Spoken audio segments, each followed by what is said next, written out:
Ladies and gentlemen, it's time for the Vanilla Ice Cream Tasty Hour. No, wait, it's Friday, so it's time for Countdown to Classic. This is a podcast that educates, informs, and gossips about World of Warcraft Classic. Every Monday, Wednesday, and Friday, we discuss the news, hot button issues, and content of the highly anticipated World of Warcraft Classic. I'm your host, Josh Corbett, and as you all know by now, this is a show where it's not my opinion on World of Warcraft that counts, but yours. And that's particularly the case today as we venture back to the forums after skipping them last week. And strap yourselves in because this could be a long one, jam-packed with some forum goodness. If you're new to the show, Countdown to Classic goes through your expert opinion on the hot button issues and content of the sure to be amazing World of Warcraft Classic. If you hear anything on the show that you'd like to comment on, then check countdowntoclassic.com for all the social links, or email feedback@countdowntoclassic.com with your reactions or memory lane or anger management submissions. If you would like your quick WoW Classic takes or questions featured on the show, then please contact me for a pre-recorded call-in from about 6:30 p.m. Eastern Standard Time on Friday and Saturday nights onwards. For the show's European listeners, I also take calls from about 10 a.m. to 3 p.m. in your area of the world any day of the week. Either email feedback@countdowntoclassic.com or join the show's amazing Discord channel via the link in the show notes and reach out to me there. There'll be more shout outs and show news towards the end of the show, so please do stick around to possibly hear me throw you some love and give you updates on what's to come this week. And just a friendly reminder that this podcast is available on iTunes, Spotify, Stitcher, and YouTube, amongst others. So you can get all your Countdown to Classic at a number of different spots online now. But for now, let's get to the news and discussions of the week with this week's Forum and Fauna.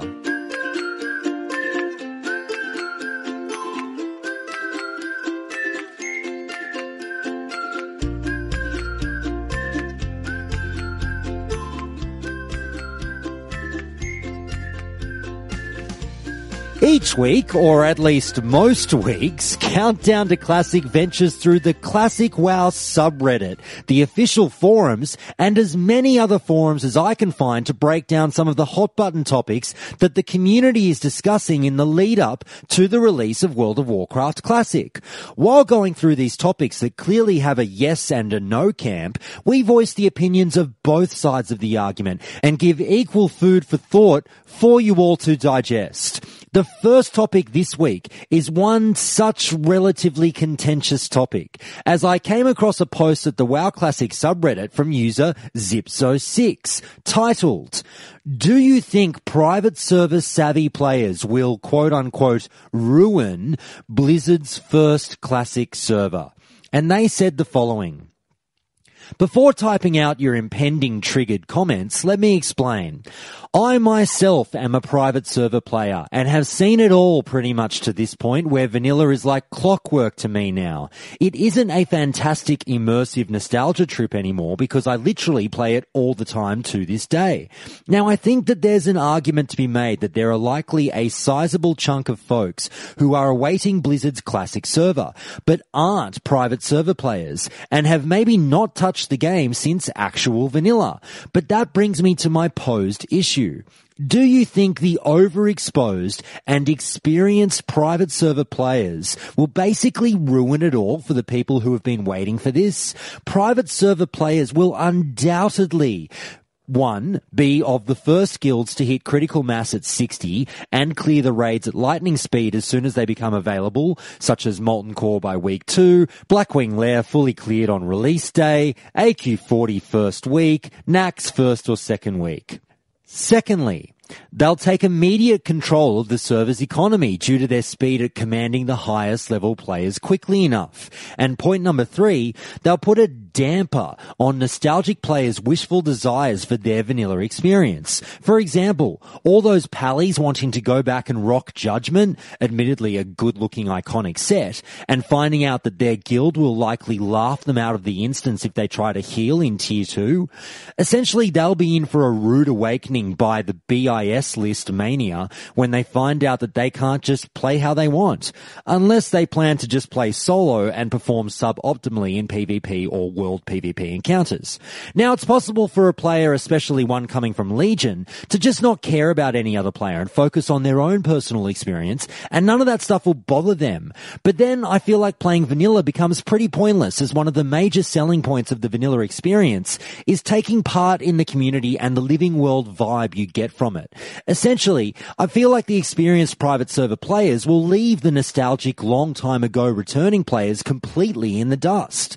The raids will be cut down in short order. The expectation for optimal specs and playstyles in high expectation guilds will feel rigid and inflexible, and in general will push these players right back out where they started. And then pretty soon Blizzard Classic is just a glorified official private server. These nostalgic players' experience will not be recreated in the way they want it to be because of the giant shift in just how efficient people are now in destroying vanilla content. I've put a decent bit of thought into this, and it truly does intrigue me. The thought of how this dynamic between private server experienced players and players who basically haven't touched it since 2006 will play out. What do you think? Now, clearly that post, and thank you for bearing with me through it was a little bit of a long one, but clearly that post raises a relatively divisive issue. Will the experienced private server players have a negative impact on the average classic player's experience with the game? A short preamble before we get caught up in this argument. The intention of tackling this topic is not to shit on private server players. The dirty words of elitists and min-maxers may get thrown around from time to time about private server players, but I'm of the belief those terms are only applicable to a minority of that demographic. You may disagree with me, but the very little time I've spent looking behind the curtain of a private server, I've encountered really nice, helpful people for the most part. But don't get me wrong, the jerks exist as well, but they were so few and far between it wasn't a bother, and it didn't feel that different from my memories of dealing with people in vanilla. But you'll hear my opinion creep in now and then as we tear through this topic. So let's get started with the no crowd, and this entry from user Asmo, who says this: I have concerns, but they're assuaged by the fact that Blizzard is very likely to keep the population caps at around 3,000 to 4,000 people. Millions of people will try Classic, which equals hundreds of servers. The overall density of highly experienced players will therefore be low and very possibly concentrated on a few servers.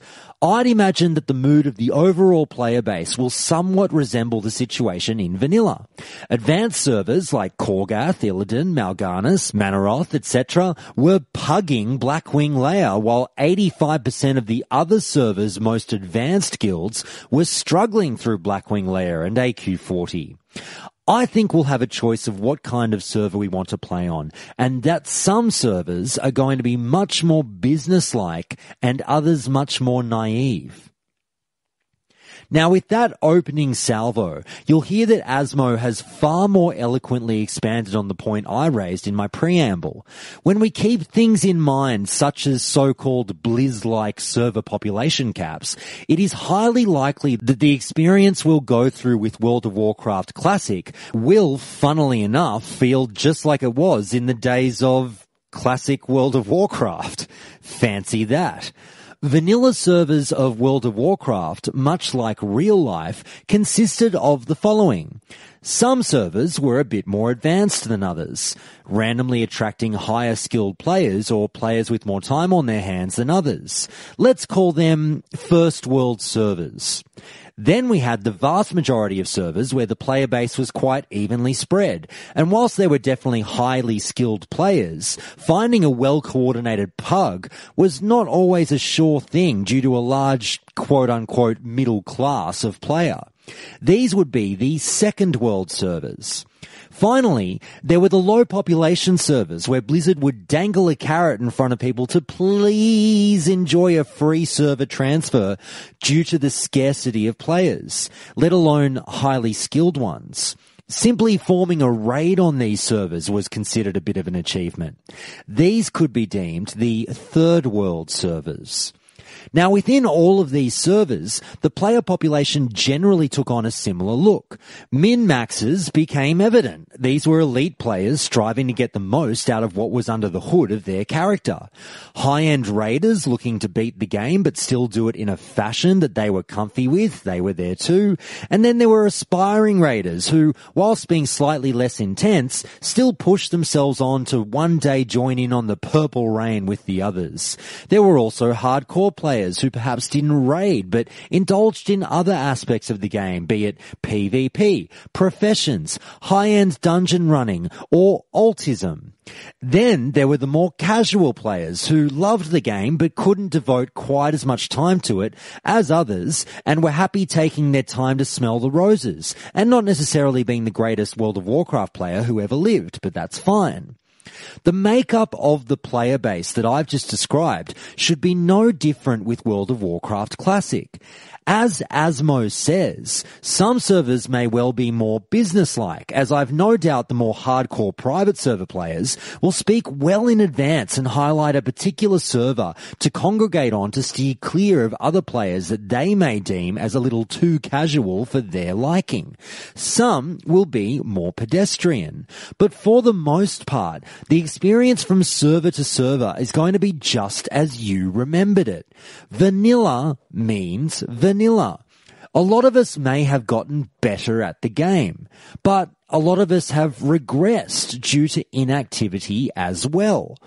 Now, Asmo's point eventually gave rise to a bit of a dispute with regard to the notion that there would be hundreds of servers.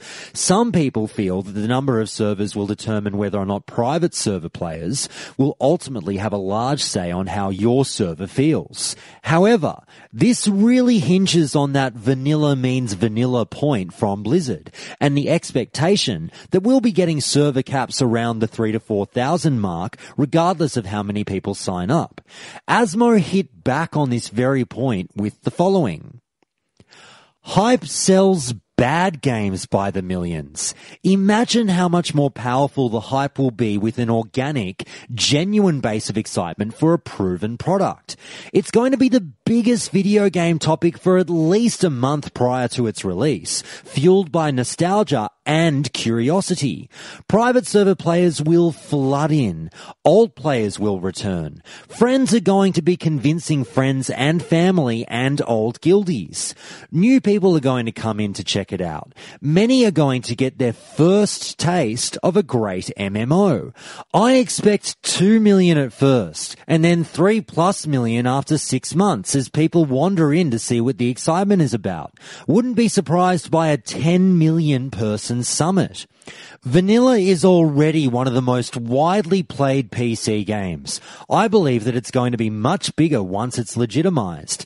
However, if you only expect a few servers, then you are definitely going to have to expect a heavy influence from grizzled veterans. There's no way around that.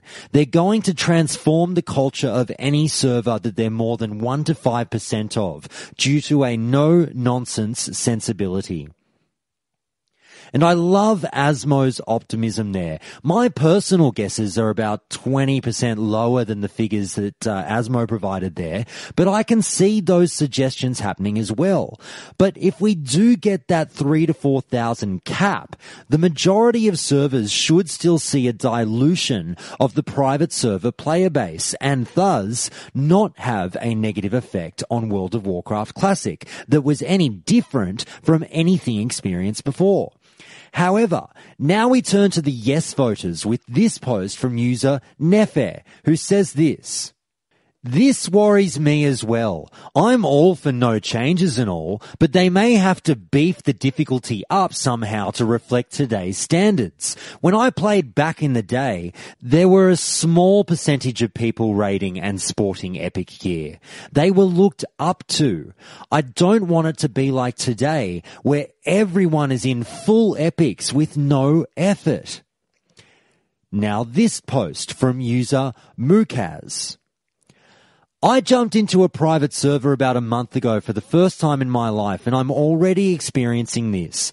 Everyone says I must have pre-BIS to continue further into the game, but nobody is running the instances I would need to run 1,000,000 times in order to just fill out the few slots I'd need to fill before I'm even able to go on a raid. I can't duel outside Orgrimmar because everyone is already in at least full tier 0.5, if not rocking tier 1 sets, and as soon as servers merge, there's going to be hundreds of new fully geared tier 2 players. Forget about battlegrounds at that point. The lingo and terminology and general elitism is mind-boggling and overwhelming. The game has ultimately stopped being fun at 60, rather than becoming the start of a new adventure, as I remember it to be. But the grind from 0 to 60 was an awesome, addicting, nostalgic trip I'm glad I took. And these posts turn to one of the major concerns for people who are wary of the influence the private server players may have on Classic, that of their skill and knowledge and how that equates to gear. If, as assumed, the game is not retuned and is quite similar to what some players have been tearing through on private servers, that may create a slight predicament. There will be the haves and the have-nots. The haves being the players who have benefited from honing their skills on private servers for years, re-rolling and re-rolling on every fresh server that comes out. They know the content like the back of their hand and will demolish raids as soon as they are released. This means that purple will be the new black. If every toon and his dog is running around in an all-epic set, then epic takes on a less special meaning.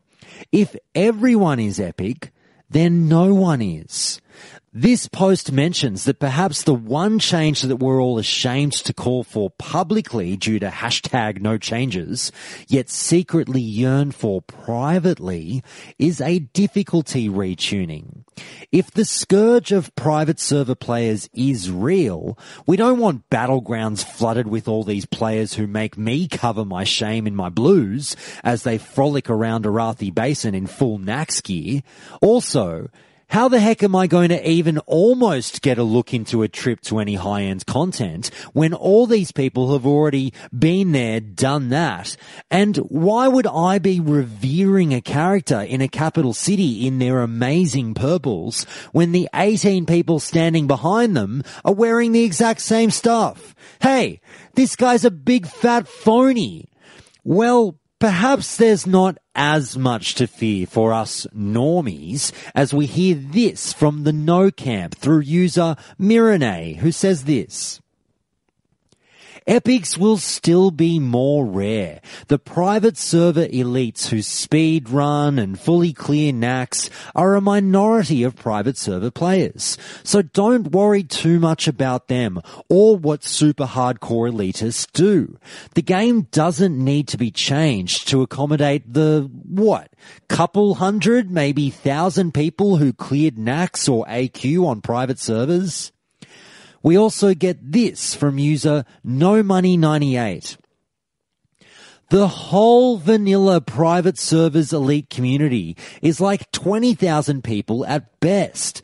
People that are actually good at the game and actually play the game and clear raids and not just sit and chill on Reddit and pretend they're elite players that make the rules.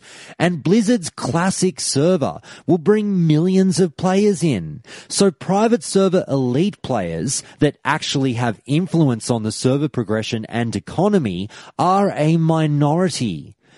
The subreddit WoW servers has 25,000 subs. The subreddit WoW has 600,000 subs. We really are nothing compared to how many players Blizzard would bring. So with those posts, and appreciating that the estimate provided may well be based on nothing in that post we just heard, we still continue to put out the fire that is the concern over private server players and their supposed ruling with an iron fist over Classic. Not only will they be a diluted population, as we heard earlier, but there's also not even that many of them in the grand scheme of things to dilute. The presumption that every player who ever ventured onto a private server is godly at the game is a baseless fear. Of course, there are some private server players who kick ass. We heard recently about the guild on the Lightbringer private server that cleared Nax within 2 hours of its release. But those kinds of guilds and players are so few and far between that it's not a cause for concern. But being an incredibly skillful World of Warcraft player at that upper echelon is still a tough thing to do. And some of you may be scoffing at that comment, but again, if we're all amazing at the game, then none of us are. There will likely be many people better at your role than you are, despite your comfort and confidence with your class or spec. And I'm guessing that your guild won't be the one knocking off Kel'Thuzad 120 minutes after Naxx's front door opens. But that's okay. Not many will. There's still room for you on the totem pole, and these kinds of players are scarce, as those figures, which may have well been plucked from thin air, suggest. However, we move now to a facet of the game that I personally do believe the private server players will have a huge impact on, and is one that's near and dear to my heart, the economy, as we hear from user The Ninetail with this. The only real issue is the economy being controlled by materials and drops from the raid content. Now, as many of you know, the economy is a topic that's a favourite of mine, and I'm actually conducting an interview this weekend with the financial analyst and WoW enthusiast talking all things WoW economics, which will air in about 2 weeks' time on the show. But my mind often does turn to what might happen when we get not only the influx of skill that private server players may bring with them to Classic and the gear that they'll quickly earn, but also the abundance of knowledge of the game's economy that will accompany them as well. The economy is a different beast entirely to the PvE or PvP environments in that, in my humble opinion, just one player can make waves. Now, I'm not suggesting that one player could significantly alter the financial landscape of a server to the point that they essentially own it, but one player can corner a market on several items or monopolize a specific production line, an example being the Devil's Saw Mafia. However, that takes more than one player, I understand, but we'll get to that soon. When a multitude of players know exactly which items to gun for when a fresh server is in its infancy, items that may be a little outside of the norm, and those players are sent out to all the servers in the land, what will the effect be on the average player and their interactions with the economy? Naturally, the knee-jerk counterpoint is, Josh, you fool. The information is readily available to everyone. No one has an advantage because we all start from the same position and are given the same tools with which to succeed. The only thing that separates the rich from the poor is effort. To which I would say you are correct. However, when you couple the knowledge that private server gurus have of the economy, along with their skill at faster leveling, it could present a slight issue. I'm not suggesting that all private server players are this kind of player, but if they're racing to 60 faster than the vast majority of the player base due to familiarity with the content, the lack of demand for the items they obtain won't kill them, as they can farm and bank the items that they know will fetch a pretty penny at an eventual early point of the server's growth. And with all that extra gold comes the ability to start buying up the auction house's supplies of certain materials and making them your own. We all know the players who pick a certain item, and you'll see pages of their stacks set at the same price as they create a low-level monopolization. Or you get the jerks like me who turn the auction house into their own personal eBay store, buying items purely to double the price and then resell them. With the added advantage of that larger bankroll behind them, obtained at a much faster rate than the rest of us, you can wave goodbye to properly priced purples or the occasional bargain bin blue. Now, I understand that everything will still be capped by demand, and all the supply in the world won't move units without that key element, but the demand will come. Maybe not today, maybe not tomorrow, but it will come, and they'll be ready. But in hearing about points dispelling any economic fears, we turn to user Milky Moo Cow Moo with this reply. Control the economy? Ha!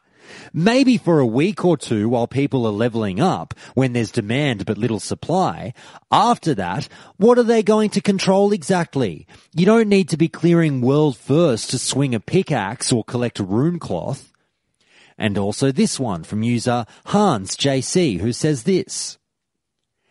In regards to the economy, yes, people with the knowledge and experience of how and where to farm will make more gold than you.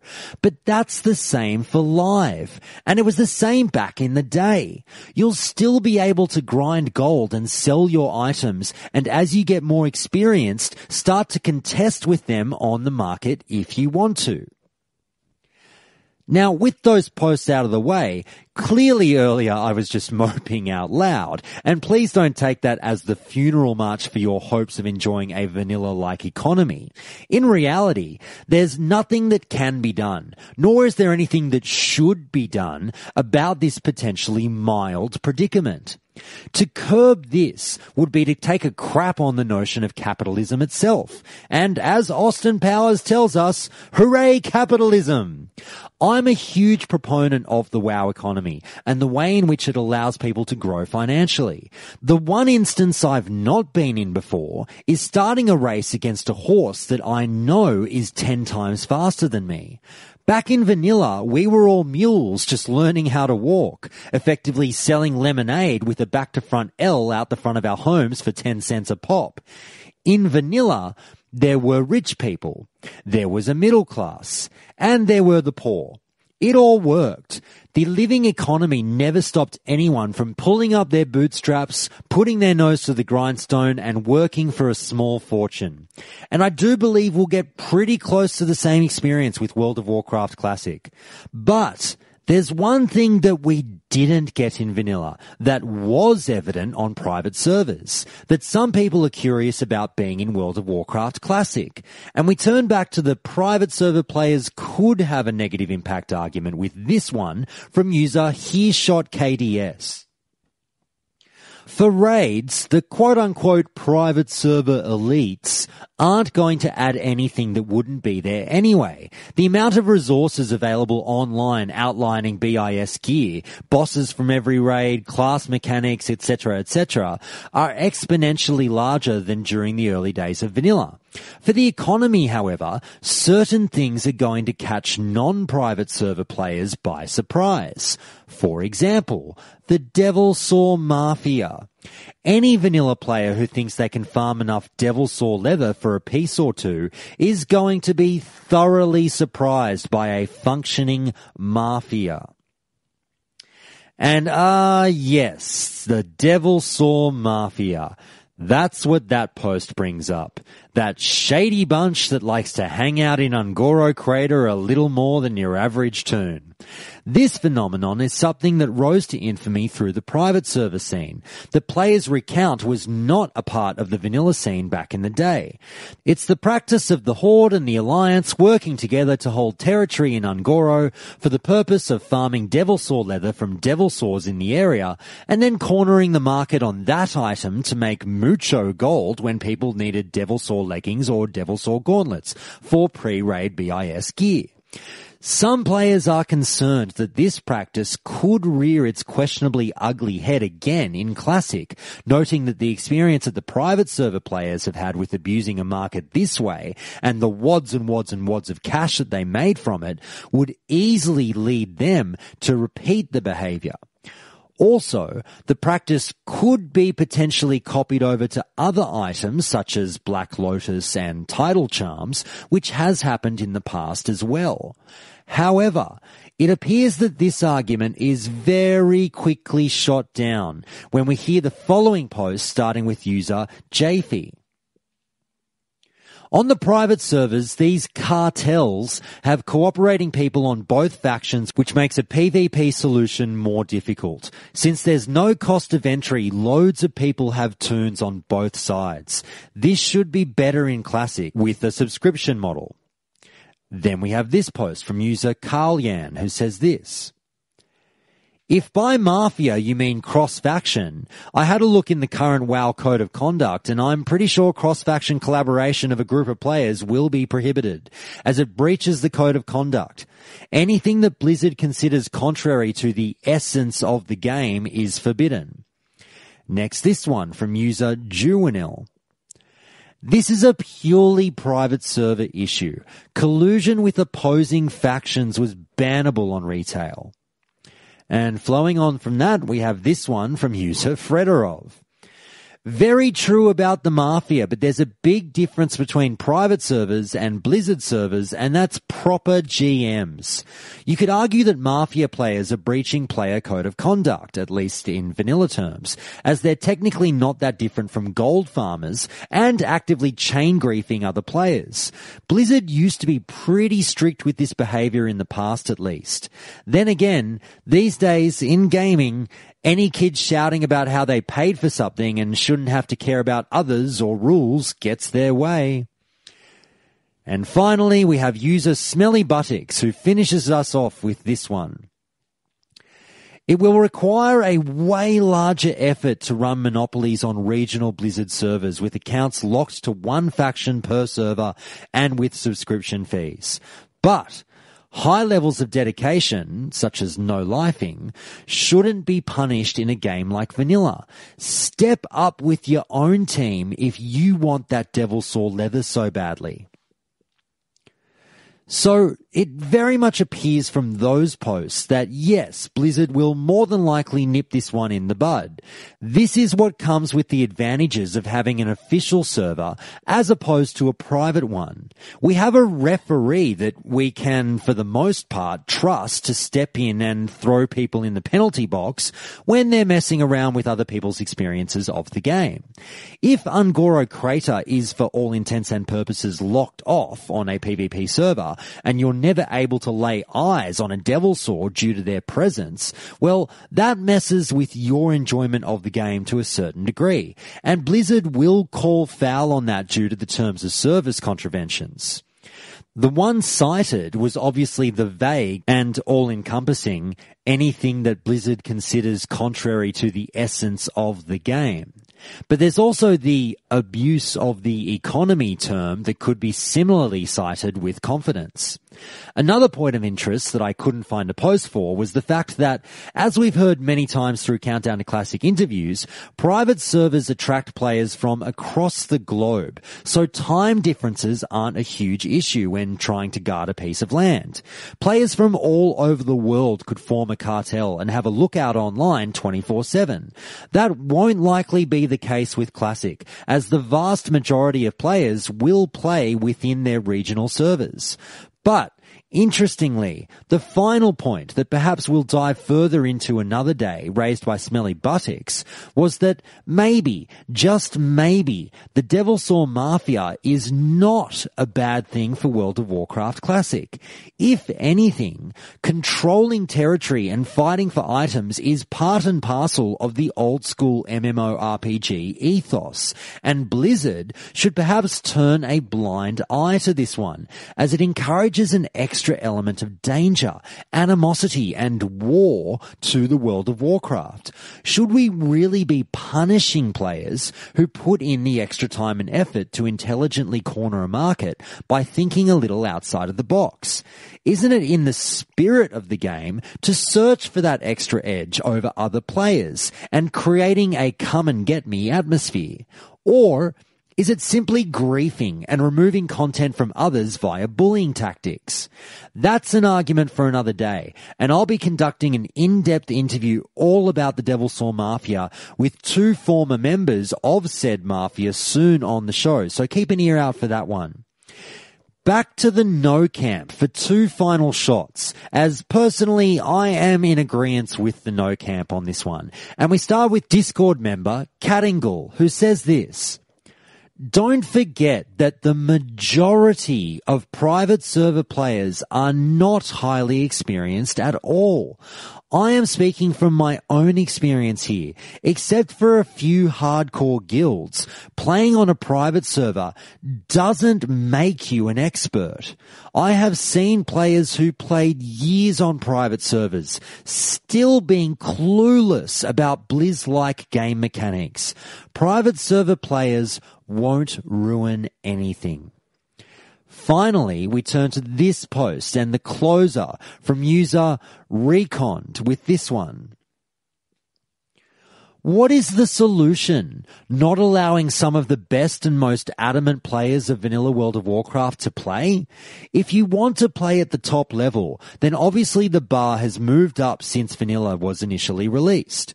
Also, you fail to realize that vanilla is not only about endgame rating like retail is at the moment. There are many more layers and different ways that you can enjoy the game without worrying about the top 1% of us pushing to be on top of the server.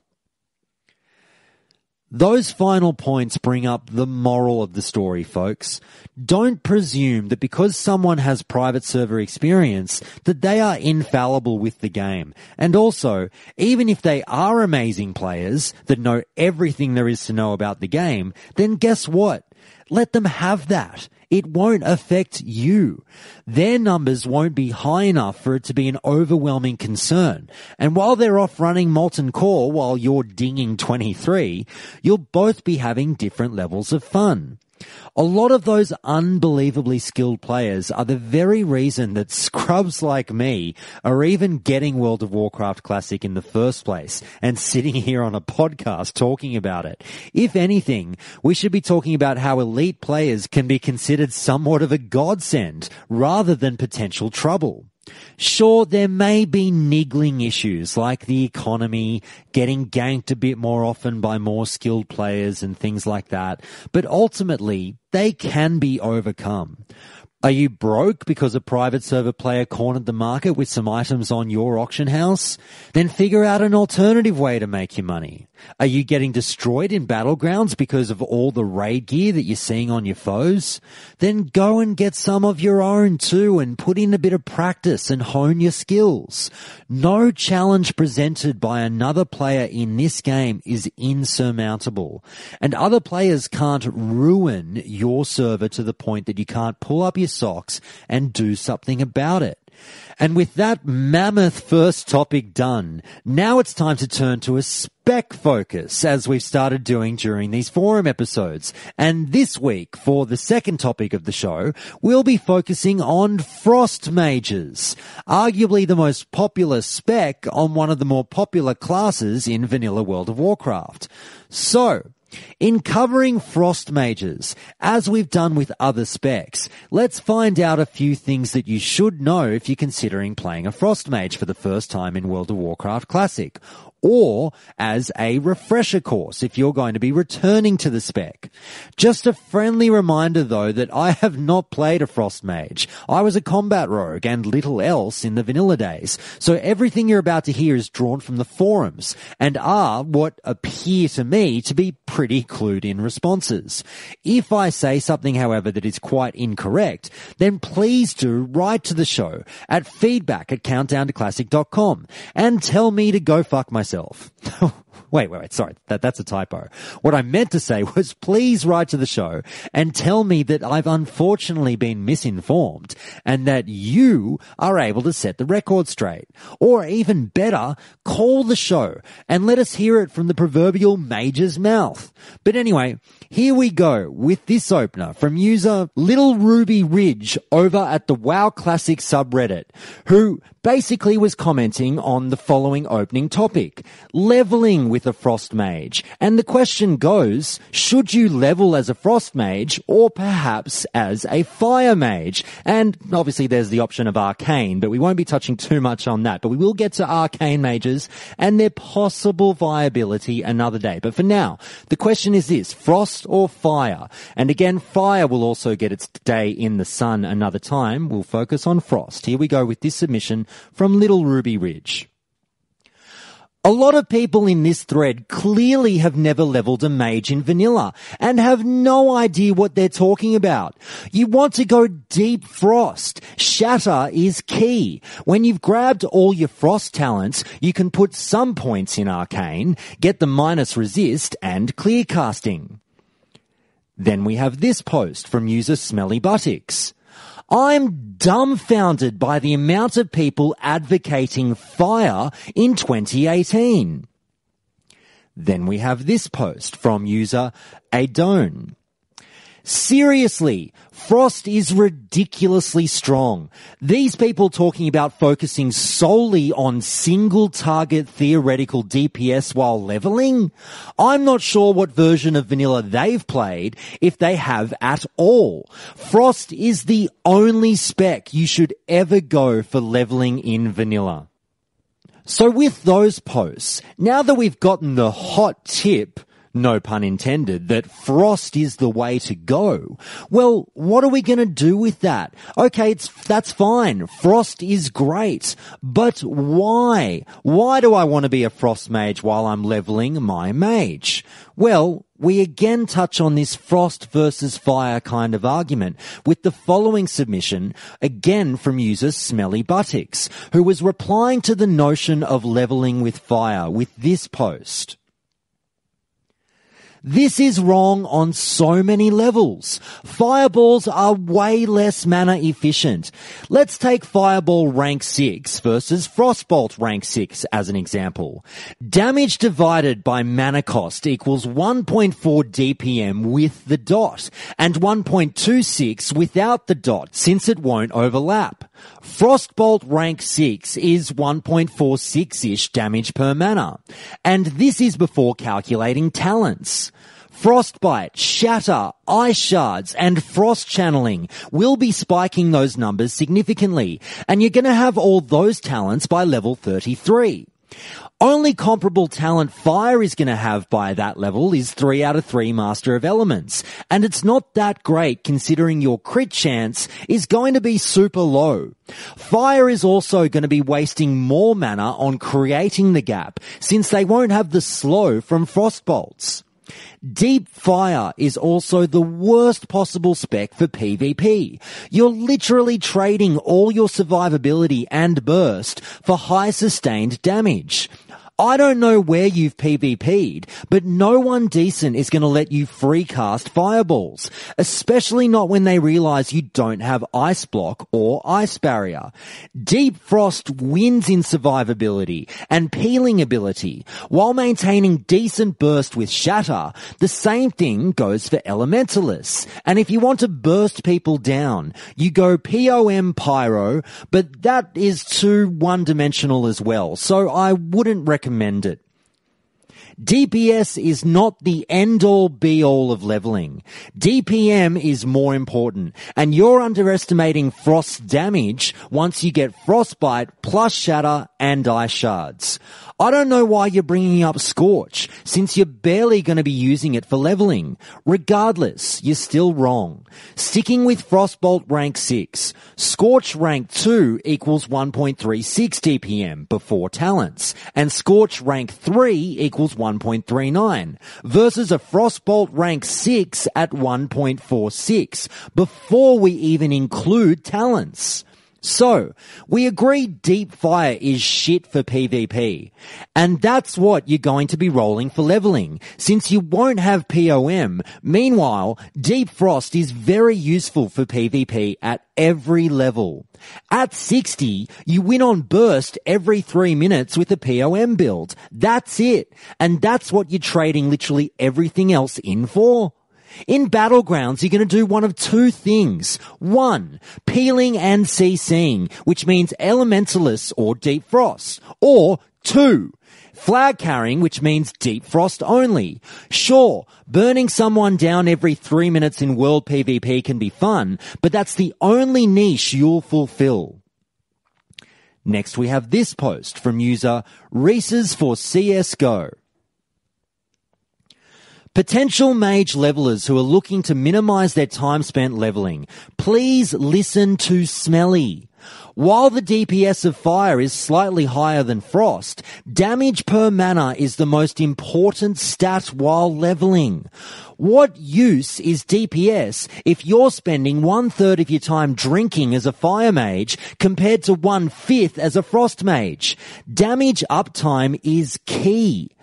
A wise man once said, and they then go on to quote within their post a user called Lasermon, who says this: I was the first mage to hit 60 on Horde side here. And I presume they're talking about a private server. You should be killing mobs 1 to 2 levels below you for the best experience rate to begin with, although a rank 1 Frostbolt could be useful just for the slow effect. If you go out of mana too often, downranking isn't the solution for a better leveling experience. Changing the monsters you fight and possibly your spec is.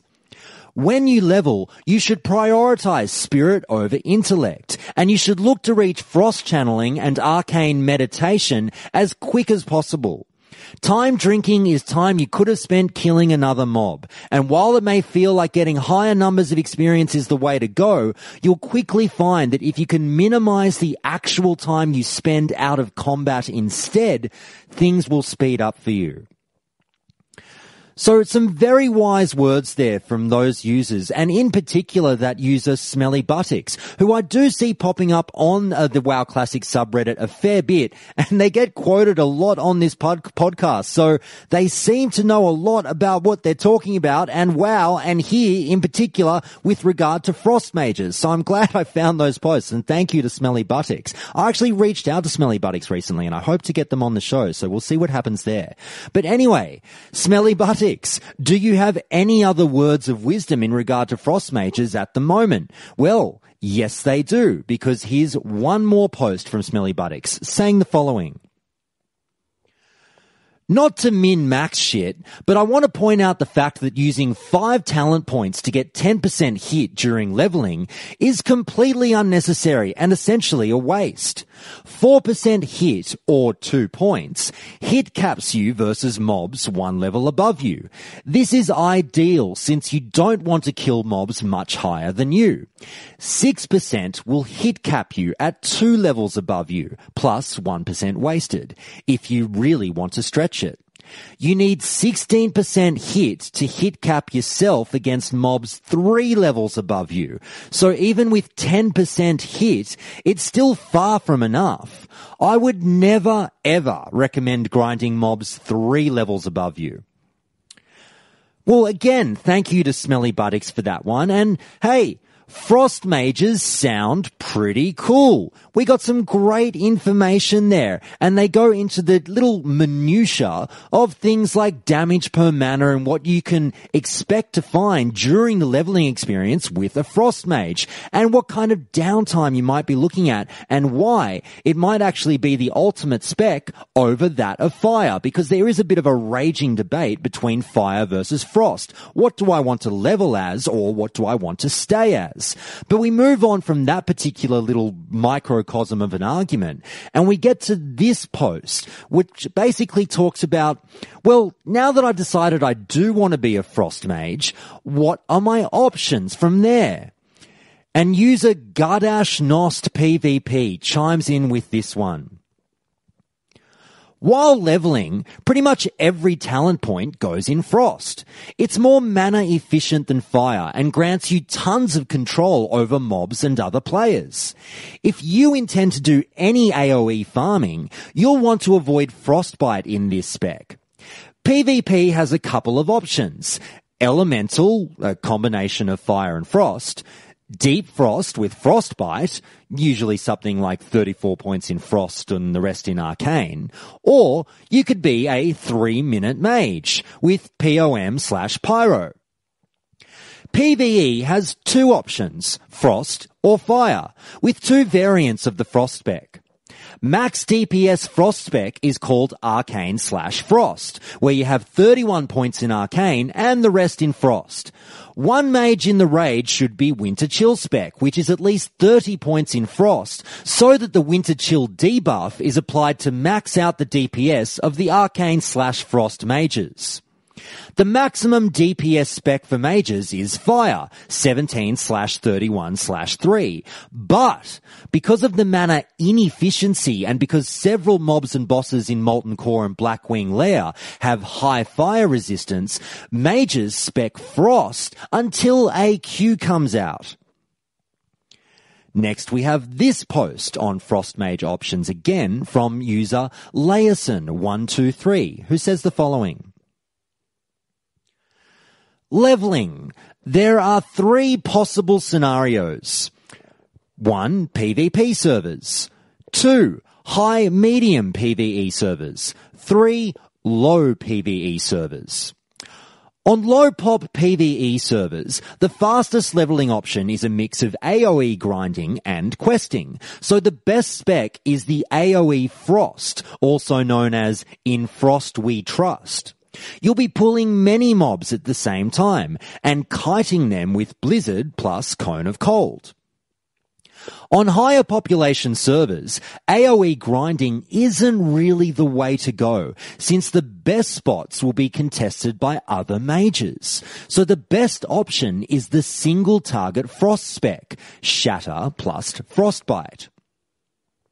Many people will say that Fire is the best option, but in reality, Fire sucks for leveling when compared to Frost.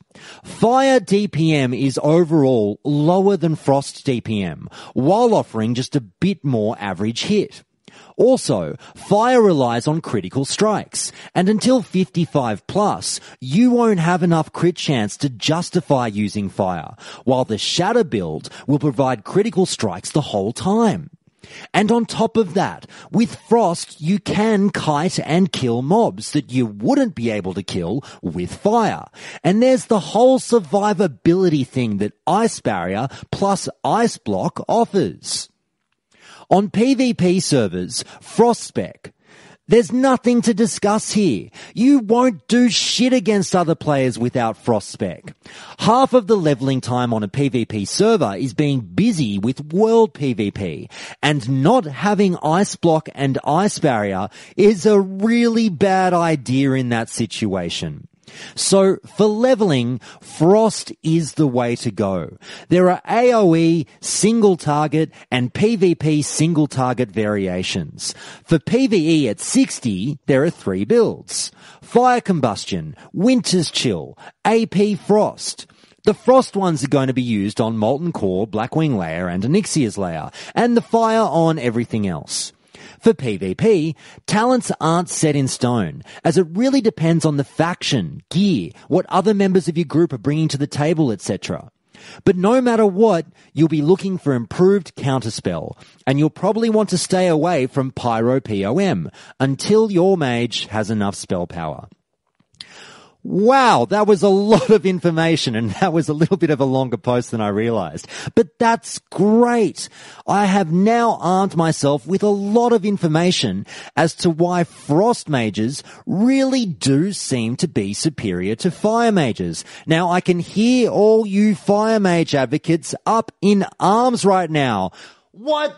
This is bullshit. When are we going to get our say? Well, now you will get your say one day on Countdown to Classic, but just for now, let's give the Frost mages their time in the sun. I guess that might not be what they always want, but that's what they're getting right now.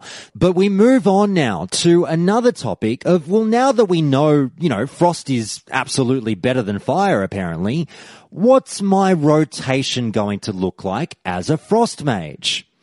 And we have this post from Masotti over at MMO Champion, who says the following. I'm leveling a mage right now. Frostbolt, Frostbolt, Frost Nova, Frostbolt, hope it crits, Frostbolt, Frostbolt, Frostbolt, Fire Blast, the fucker's running away. Now, if you do that with a mob that's 3 to 4 levels above you, you barely survive. I killed some elites outside Alderman for a green quest. They were 7 to 8 levels below, and every fight was a battle to the teeth. And yes, you have to drink after every 2 to 3 mobs, if they're the same level. If not, after every mob, lol. Next, we have this post from Kamui Mac, again over at MMO Champion, who adds to the file with this. What an amazing dimension. Spam, spam, spam, one button. Use mana pot, spam, spam, spam. Evocation, spam, spam, spam. Wand, wand, wand. Pot, spam, spam. Wand, wand. I'll bet people will be mind blown with the complexity of the class. Well, now with those posts out of the way, that didn't really light my world on fire with what the rotation of a frost mage is like. That doesn't sound very fun. Now, I have heard allusions through my adventures in the forum that sure, frost mages don't have the most exciting rotation in the world, but that sounded really bleak. Is it really all doom and gloom with the frost mage? Am I just sitting at my keyboard, blindly hitting 1, maybe if I'm lucky, 2 buttons? Well, we get a rebuttal to those points through user Angel Madison over at Reddit again, who says this. You would not just be pressing 1 as fire or frost leveling, since the classic world is a dangerous place. Mages need range and tactics to survive in it, and to think about mana so as to minimize drinking. It's actually a thrilling, often imaginative and cerebral bit of gameplay. A typical mid-level fire pool might end up being Pyroblast, Fireball, maybe Fireball again, Frost Nova, Jump Back, Scorch/Wand. That's just for one mob. If more come, you'll be mixing in a sheep too. Rank 1 Frostbolt, Fire Blast, Cone of Cold, Kiting, all are on the options list. AoE spells add a whole other option, but arcane mages won't survive this at all. There are no heirlooms and often your gear will be green with a blue or 2. Well, that makes me feel a little bit better. I'm glad that I found that post by Angel Madison. Now at least I won't be sitting at my keyboard all depressed that I'm a frost mage. Fantastic! I get to use the other buttons. Look! 3, 4, 5, 6, 7. They have some skills attached to them that I'll actually be using from time to time. Sure, maybe in raids there is the old, I don't know if it's a joke as much as it is a reality, that it just turns into Frostbolt, Frostbolt, Frostbolt, maybe another Frostbolt. Hell, for shits and gigs, I'll do another Frostbolt, and I'll mix it up with a huge finishing blow of Frostbolt. I know that it can turn that way a little bit, and obviously you can go and read more on many, many mage forums out there on the web, but at least while you're leveling, it's not just Frostbolt, Frostbolt. There is a little bit more to it than that, apparently. But we move on to the next little topic, and that's this one. So, now that I know about the rotation a little bit, are there any other tips that I should keep in mind spell-wise with frost mages? Well, user Gary Kasher over at MMO Champion says this. Frostbolt rank 1 still applies the movement debuff, but has a greatly reduced cast time from the max level versions, so mages can use it to permakite. Next, we have this submission from user FL14 back at Reddit, who says this. Skip Frost Nova except for rank 1. Everyone should do this. Even if you're max level, there's absolutely no reason to purchase higher ranks of Frost Nova, aside from being a completionist. The higher ranks do marginally more damage and have a higher mana cost. The freeze time is exactly the same. I just wanted to clarify this for anyone who was wondering. Next we have this post from user XY13 who says this. Is there anything in the resist rate because of spell level? And that's answered by user Squishy Rogue, who adds, there is no resist difference. That's why so many mages have rank 1 Frostbolt bound to their bar for PvP. Well, that's good to know and can be a handy little tip while leveling that perhaps you don't necessarily have to purchase each and every spell that comes available to you as you're going through the game. Perhaps, as they say, if you're a completionist, sure, get it as it's coming up. But you can come back later. There's really not much of a difference between those entry-level Frost Novas, and obviously Frostbolt's a little bit different given the damage, but it has the same effect. But definitely with Frost Nova, that is something to take into account. You don't have to buy the other ranks if you don't want to. Sure, they do a little bit more damage, but some say that it's really not worth it given you still get the same effect. And we're really just after that effect at the end of the day, aren't we? But we'll move on to the next little topic. So now that I know that great little tip, what else can I do as a Frost Mage that no one else can do? Well, there's the little issue of farming.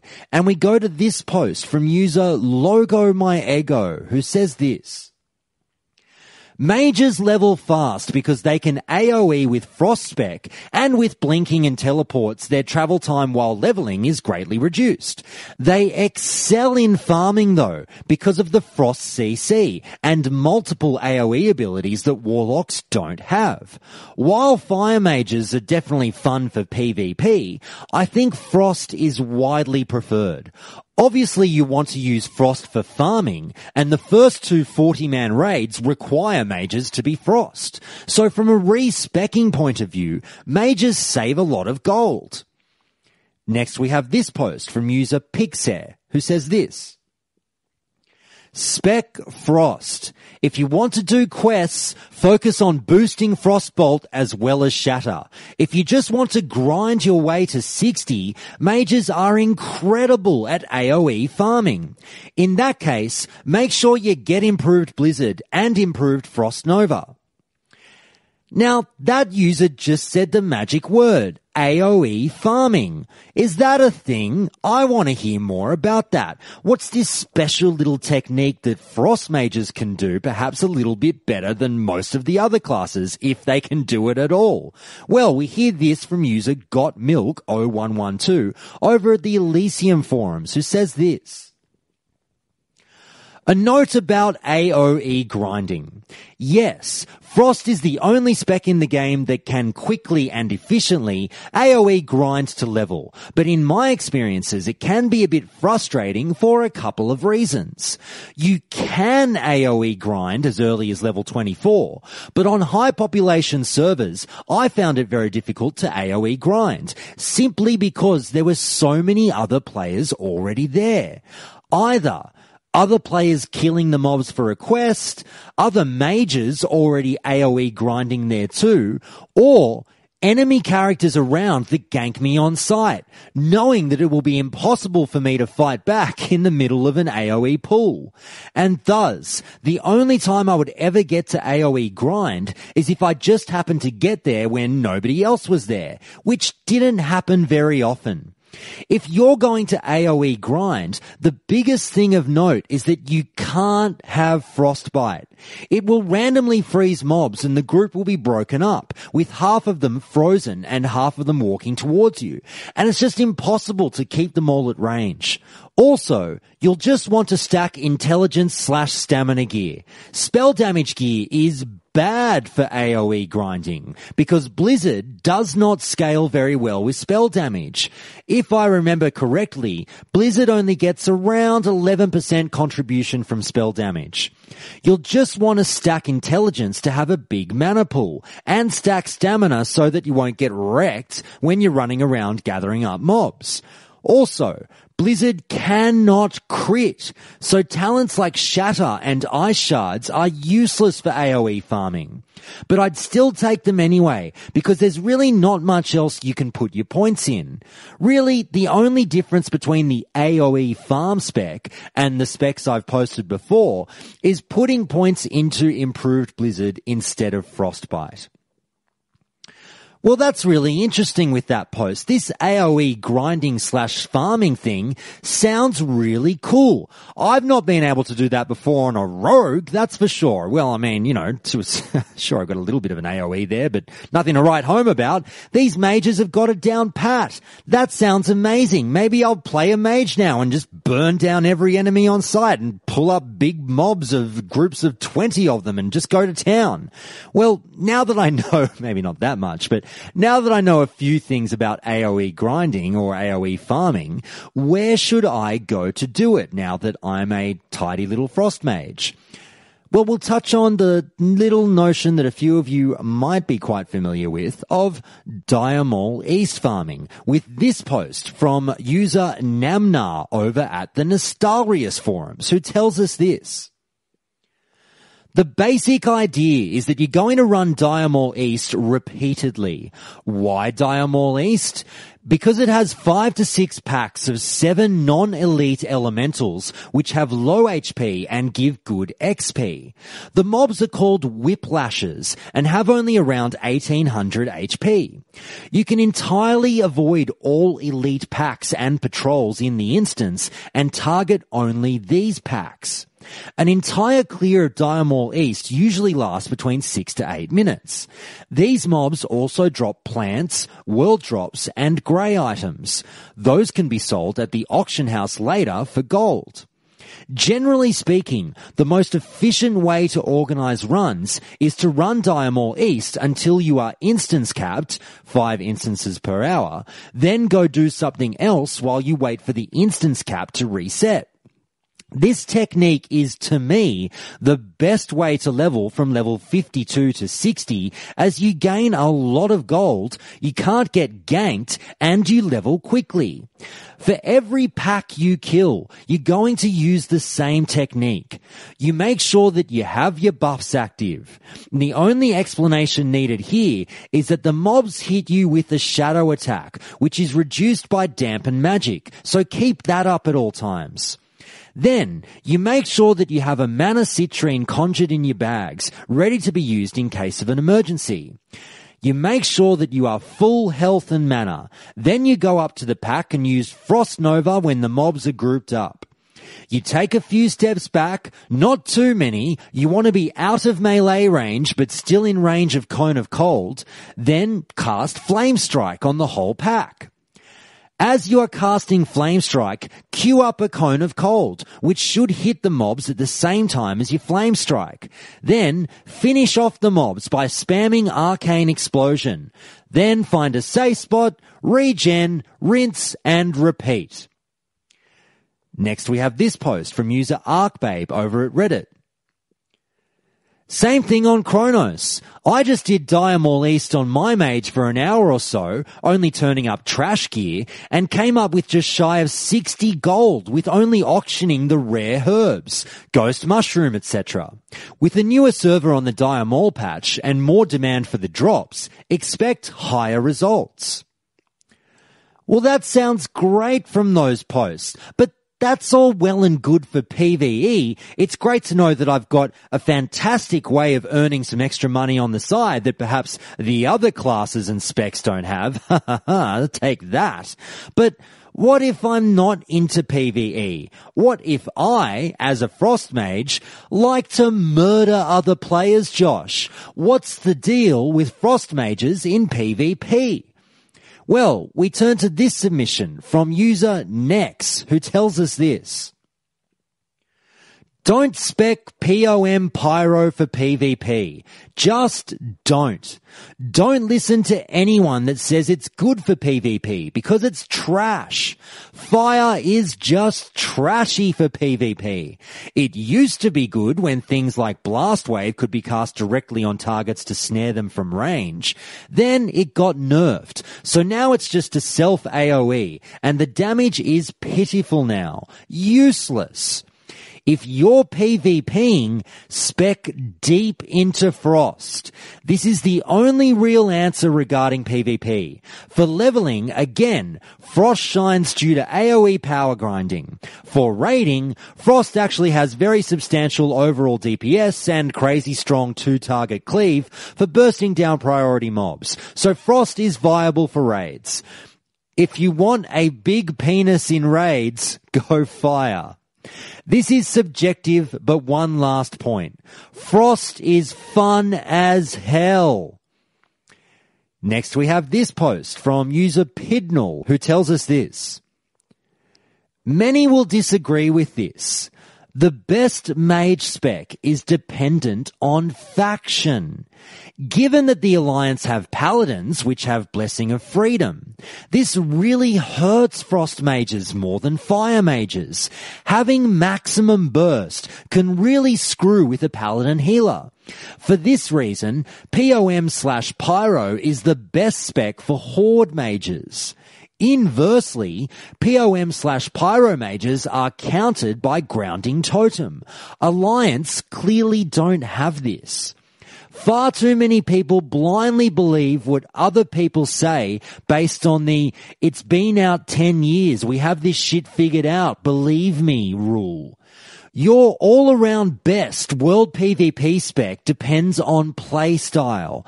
Generally, I would recommend Frost because everyone sucks. Next we have this post from user Bunny Gandhi, who says this. The 3-minute Frost Mage. Frost Nova, Counterspell Silence, AP, Frostbolt plus POM Frostbolt equals absolutely everything that can't Trinket Nova, dead, 1-on-1. Next we have this post from user Trashzillas, who says this. Frost will make it 1,000 times easier to not die while leveling.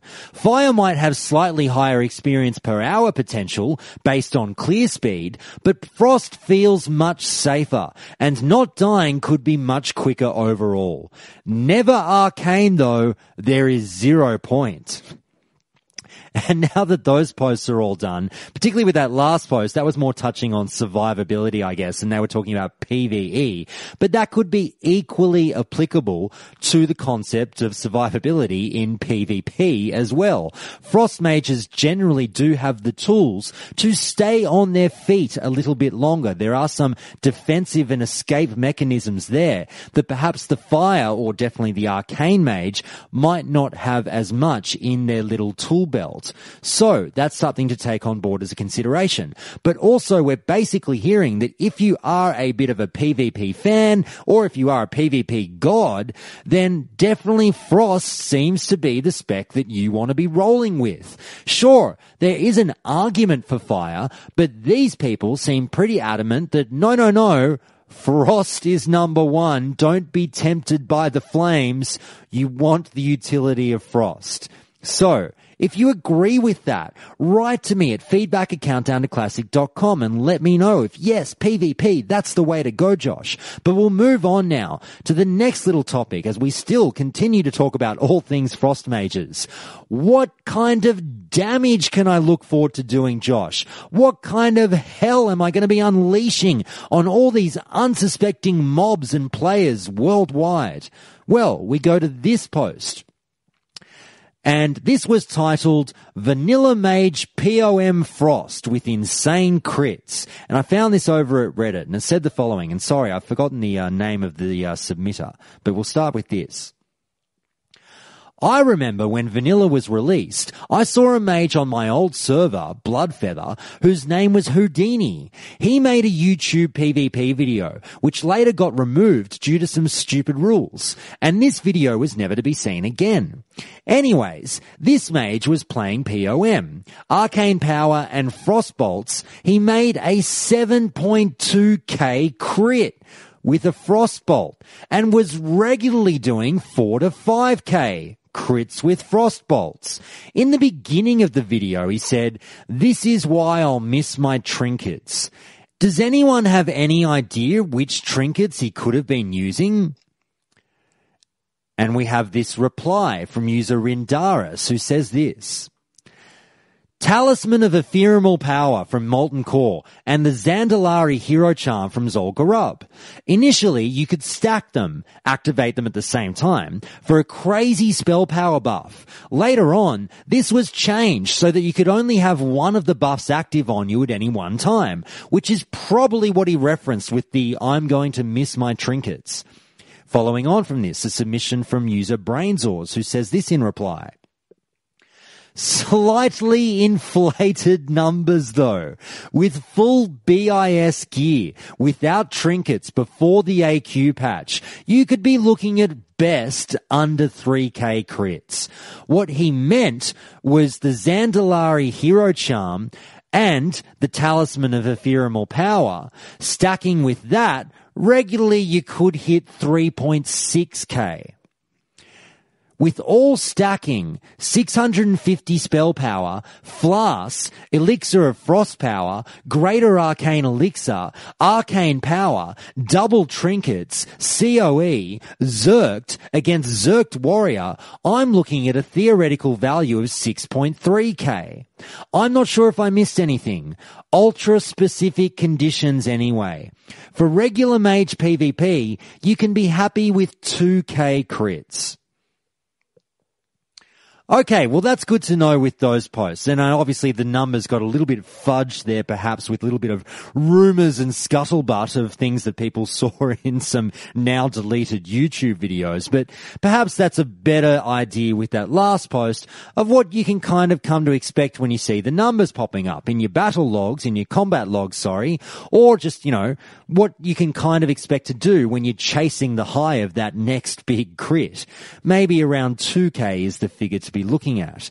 But having said that, now that I know all about frost mages and I'm done and I've gotten to 60 and I'm raiding and everything's great, frost spec will last me forever, right? I'll never have to change. Well, not so fast, as we hear from user Horden3424, who asks the following question titled Frost Mage Viability in Nax. And they say this: I know that fire is optimal starting with AQ, but are mobs in Nax immune to frost damage? Is it playable anyway? And the reply comes from user Foresty, who says, you will never be frost in Nax under any circumstances. Fire spec is a group effort. Even if your gear sucks, you can help roll the ignite for the mage that gets the debuff. Frost requires another debuff slot to be remotely viable, Winter's Chill, and fire just straight does more damage after you get Blackwing Lair and AQ gear. So there's just no reason to be frost at that point. If you'd like to be frost for PvP, you'll have to respec between raids. Okay, I've got it now that I've heard those posts. That's great to know. If I do happen to get to the promised land of Nax as a frost mage, I'm going to have to change clothes, so to speak, and go fire. And I know that that's jumping the gun a little bit. Perhaps I should think of a few other things first before I worry about AQ and Nax. But in trying to get to those locations, obviously I'll have to start from somewhere. So, what kind of pre-raid best-in-slot gear should be filling out my wardrobe as a frost mage? Well, let's touch on that as the final point. And we hear from user Earthwater over at the Elysium forums again. And just take note that this is patch 1.12 that we're talking about with this pre-raid best in slot gear list. So write these ones down, as this is what you'll be looking to tick off as your little frost mage ventures off into the wide world of raiding. For your head, you're going to be looking for the Spellweaver's Turban, obtained from Upper Blackrock Spire from General Dracasath. On your neck, you're going to want Diana's Pearl Necklace, obtained from, I really should be more mature than this, obtained from Strathholm Liveside from Cannon Master Willie. Cannon Master Willie, someone is trying to mess with me with the maturity side of things. But I press on. With the shoulders, you're going to want the Boreal Mantle, obtained from Blackrock Depths from the Vault. Next, your cloak. Look out for the Archivist Cape of Frozen Wrath, obtained from, again, Strathholm Live with Archivist Galford. And just note that there are other high level of Frozen Wrath cloaks that would work here as well.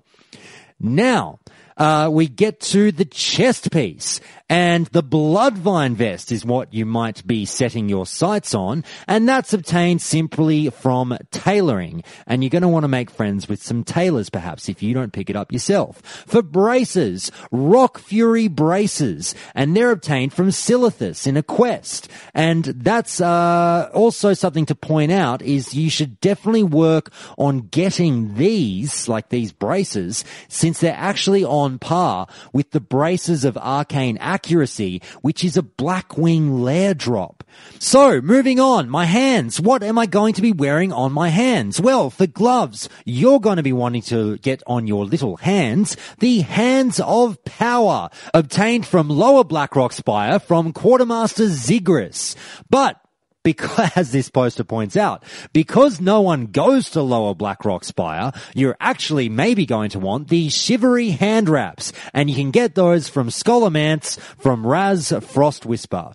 And on your waist as a belt, how about you go and check out the Banthok Sash from BRD and the Ring of Law. On your legs, strap on some Bloodvine leggings. Again, you're going to want to make friends with a tailor if you are not one yourself. And ditto for your feet, your little shoesies there, the Bloodvine boots. Again, do some very nice things for a tailor, because you will be asking them for favors, because there's a lot of BIS pre-raid gear that you're going to want from them. Now, your rings. Ring number 1, Don Mauricio's Band of Domination, obtained from Scholomance with Dark Master Gandling. Ring number 2, the Maiden Circle, and this is a world drop. Next, how about trinkets, Josh? Well, pit stop number 1. Let's go and get you the Briarwood Reed, which you can get from Upper Blackrock Spire from Jed Runewatcher. And for trinket number 2, you're going to go and get the Eye of the Beast. And this is a quest reward from General Dracasath's Demise. That's the name of the quest that you're going to want to keep an eye out for. Now, that's great. What about weapons? What am I going to have in my trusty little hand? Well, how about you go and get the Sage Blade? But that's obtained from crafting. Now, you want to be a master swordsmith for that one, but apparently it's not quite worth it, this post says. And what you really want is the Witchblade, which is obtained from Scholomance and Dark Master Gandling. For your offhand, how about you jump on the Tome of the Ice Lord, which you can get from being exalted over at Alterac Valley. But if you're struggling with getting exalted at Alterac Valley, as a little bit of an alternative, you can also check out Tome of the Lost, which you can get over at UBRS from General Dracasath. Now, for your wand, try the Wand of Biting Cold. And this is again a quest reward from Alterac Valley, and you can get this at with Korak the Blood Rage. Now, that's everything for Frost Mages, everyone. And I do hope that you enjoyed that. Please Do feel free to correct me if you feel I tripped up on something, as I'd hate to be sending false information out there to the world. So please do yell out if there's a concrete incorrect fact contained within what I just said. But with that done, I just want to shift gears slightly here and bring up a little subtopic. This won't be the final topic of the week, but it is something that is important that I really wanted to highlight on the show. Recently over at the WoW Classic subreddit, there was a post that was a little bit worrying to the community, just in terms of a Reddit user suggesting that they had been considering self-harm recently with a tie-in to World of Warcraft. And it was a slight throwaway comment at the time, but it was enough to have a number of members of the community reach out to that individual by offering help and providing support if they were feeling like their mental health was leading them down a dark path. There was one particular response by a user by the name of Wyke Unchained that grabbed my attention, as they were particularly sympathetic and genuine in their efforts to assist this other person. I wound up reaching out to Wyke Unchained and asked if they might be interested in coming on the show to chat with me and put a bit of a spotlight on the issue of addressing mental health concerns within the gaming community, as it is an issue that I don't think it's unfair to say comes up with some level of prevalence. I wrote as respectful a message as I could to Wyke Unchained and prayed that I wasn't crossing the line by asking them to tell their story publicly. Thankfully, Wyke Unchained got back to me almost immediately and could not have been more accommodating in their amazing response to me. As you'll hear, Wyke Unchained mentioned that whilst they were a little bit uncomfortable in appearing on the show themselves, they were more than happy for me to read out their tale and also provide some advice on the issue of mental health in gaming. So I'm just going to read out this phenomenal response, and I'd really ask everyone to please really hear this, as some of you may be going through some tough times yourselves, or you may well know someone who is, or who will be later down the track. So here's what Wyke Unchained had to say. Hi Josh, as promised, here's what I've come up with for you. And just to prove I am a fan of the show, I'll answer your question. For the Alliance. Let's start off with some background on myself, my mental diagnosis, and my history in gaming.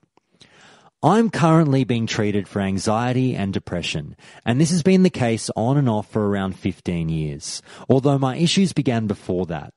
In my youth, I was part of the club culture in the UK, travelling all across the country every weekend and attending clubs and raves and partaking in lots of recreational drugs. This was the foundation of my depression, I believe, as I could never find anything outside of that way of life that made me happy. I had no problems in my life as I had a good job and was young, free and single. But this underlying mental health issue was there but going untreated. Over the years, I've been on and off prescribed drugs via my doctor, and I've had many types as well, talking therapies and counselling. I will admit I am not a good patient, as I've never found any of these treatments to actually have any real long-term benefit, and after years, I'm pretty fed up with doctors and specialists. I have found coping mechanisms and actually have adapted to my condition. I can honestly say I can sit in a room and find a way to kill myself if I wanted to, and I mean any room.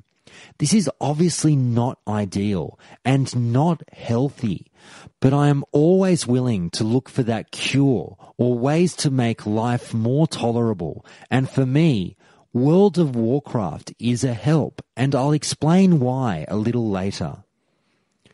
Regarding World of Warcraft, which is the bond between us all, I started in beta and played right through vanilla and quit within a couple of months of hitting 70 in the era of Burning Crusade.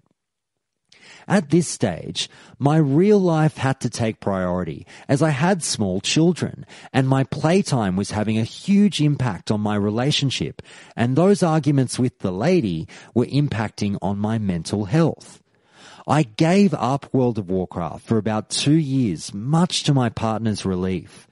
My mental health issues were still there, but the conflict wasn't, so that was healthier at the time. As my family grew, so did the stress, and I had no real way to relax, so the arguments and conflicts were back, and World of Warcraft wasn't the cause. I started investing time into different indie projects, doing testing in my free time, as gaming often means you can't just get up and go to see your son or daughter, even though you should. With testing, I had clear daily objectives and actual measurable results that left me with a huge sense of accomplishment and value. This really helped me on a personal level. Having structure and organization actually made me relax, so I would finish work, then start work again. I could be online some days for 6 hours after a day at work and getting all the children in bed. I became accustomed to 3 to 5 hours sleep, and yet again, this impacted on my relationship with my partner, which in turn amplified my mental health issues. So after many years, I tried to find a balance, even though I wanted to play and test more than I actually allowed myself.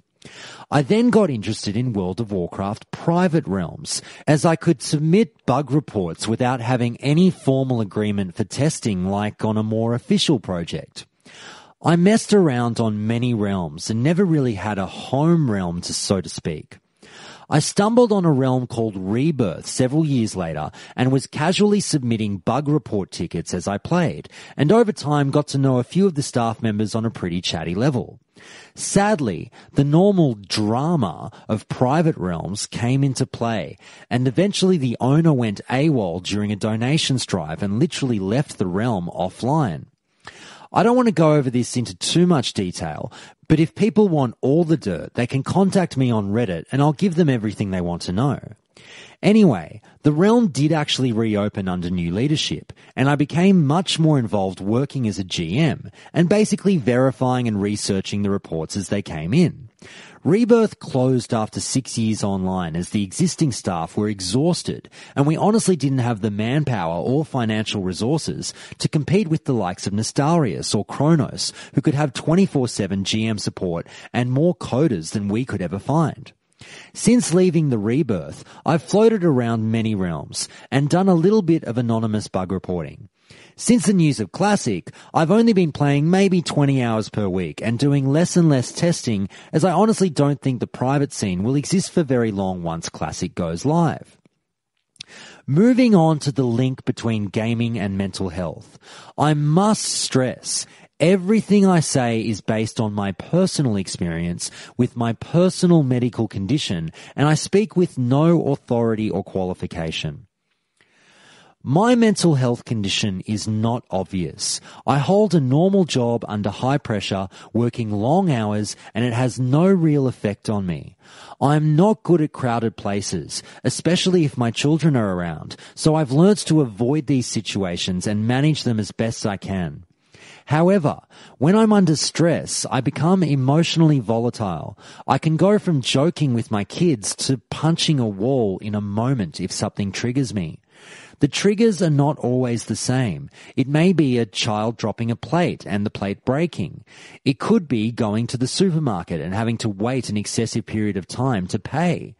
It can be gradual or it can be sudden, but my temperament is generally loud and aggressive.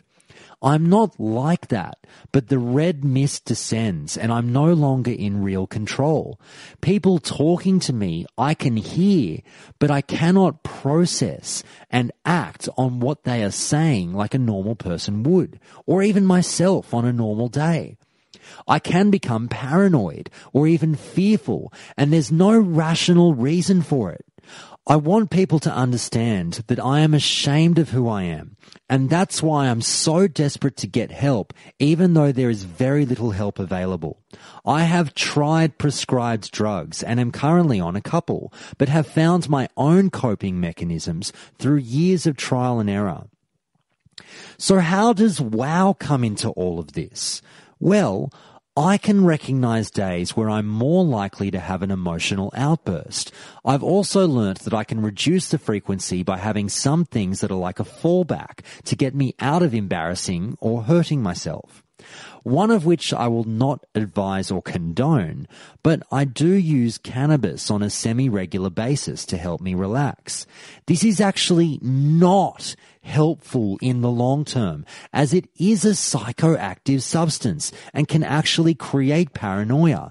However, if I've got to the point where the red mist is in front of my eyes, this will be a quick and easy solution to bring me back to a point where I can have a rational conversation rather than a full-blown argument with those around me. The more common thing I do is log into WoW. So why does WoW help me? Well, I have a circle of friends. Not real friends like in real life, but people to chat with and talk about stuff not related to my real life, that all share a common love of games. We can talk about the game, and I don't think about my real life problems for a couple of hours. I know how the game works, the rules behind the game, and that gives me certainty, which is something real life rarely has. I can literally escape from the real world and who I really am and be whoever I want to be for that given gaming session. I don't lie to people in game. I just don't share the complexities of my real life with them, and that's enough. I get to get a break from life. I can't come to any harm while I'm gaming. I can't even argue with my kids or partner if I put the headphones on, so it gives them a break from me too. My partner still doesn't think it's good that I want to play WoW every evening, but then again, going to a bar and drinking every night is far more damaging. She has come to understand that I'm at home with her and the kids. I will log off if needed, and it actually gives me a real day-to-day benefit. Something that I also find very beneficial about World of Warcraft and RPG games as a whole is the sense of reward and achievement. In real life, we don't often get a pat on the back from the boss or a thanks dad from the kids. World of Warcraft gives you these tiny little rewards every few minutes, or perhaps hours, and I'll explain why. You may have gotten a level up, and you get to spend that talent point, or you may have just killed a raid boss, and an item that you want has dropped. It could just be something as simple as making a new acquaintance and adding them to your friends list. World of Warcraft offers you tiny rewards on a constant flow. The more you play, the more you get. This is why the game can be addictive. I can tell you it's addictive if you don't already know it. Every kill is a potential reward, every quest is an achievement, and every time you complete a dungeon, a sense of accomplishment. These things are not frequent in real life, but in games, they come thick and fast. Everyone knows the buzz you get when you just kill a random mob for no reason and an epic drops. This is literally the same high that gambling addicts get, and why the gaming industry now loves random loot boxes that you can buy as a microtransaction. They are literally tapping into that risk/reward fix that gamblers are addicted to, but everyone feels. You could call it escapism, but surely that's just another word for immersion.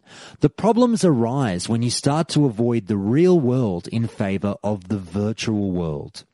I will admit, when times have been tough at work, I have pulled a sick day just so I can play World of Warcraft and forget about it.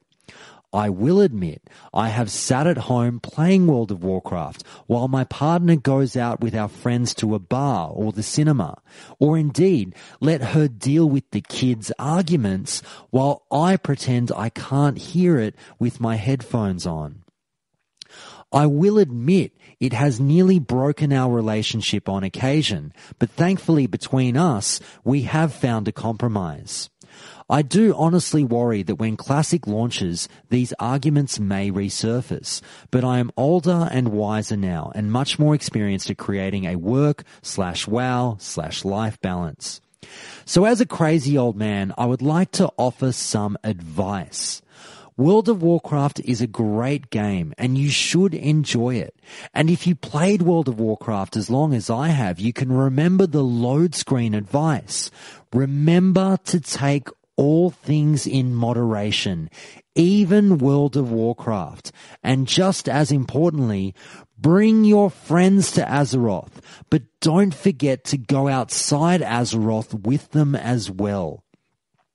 If you feel you may have some problems with either stress, anxiety, social situations, depression, the very hardest thing to do is admit that to yourself.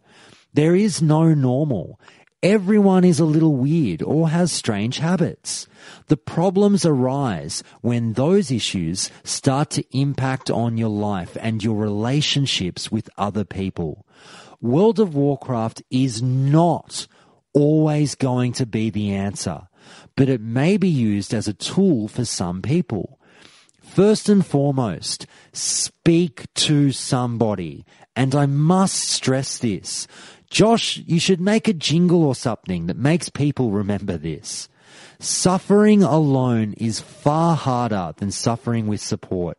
It could be a doctor, a family member, a friend, a colleague, or even me. Use a charity organization. Use online support groups if you want to keep things private.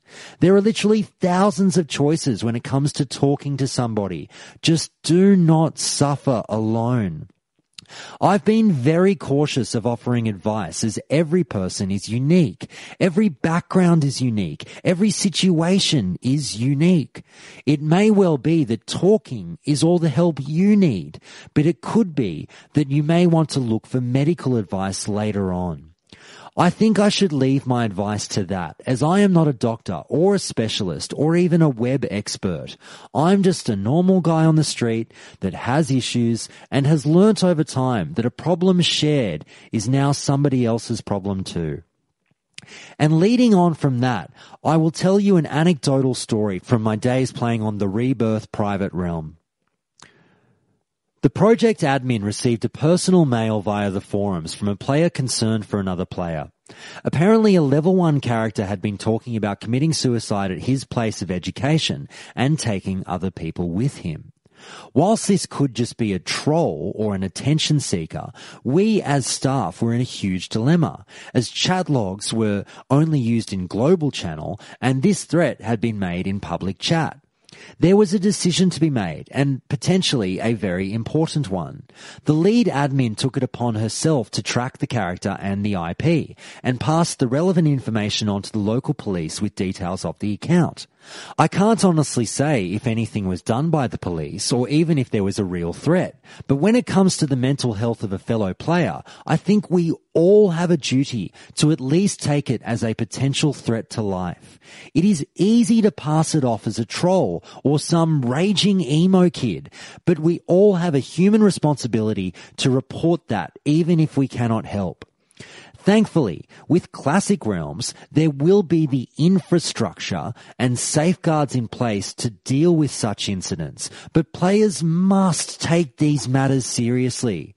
One final note, a personal plea for people to try and find alternative insults rather than implying people may have mental health or learning disabilities. Gaming is for everyone, regardless of age or mental ability.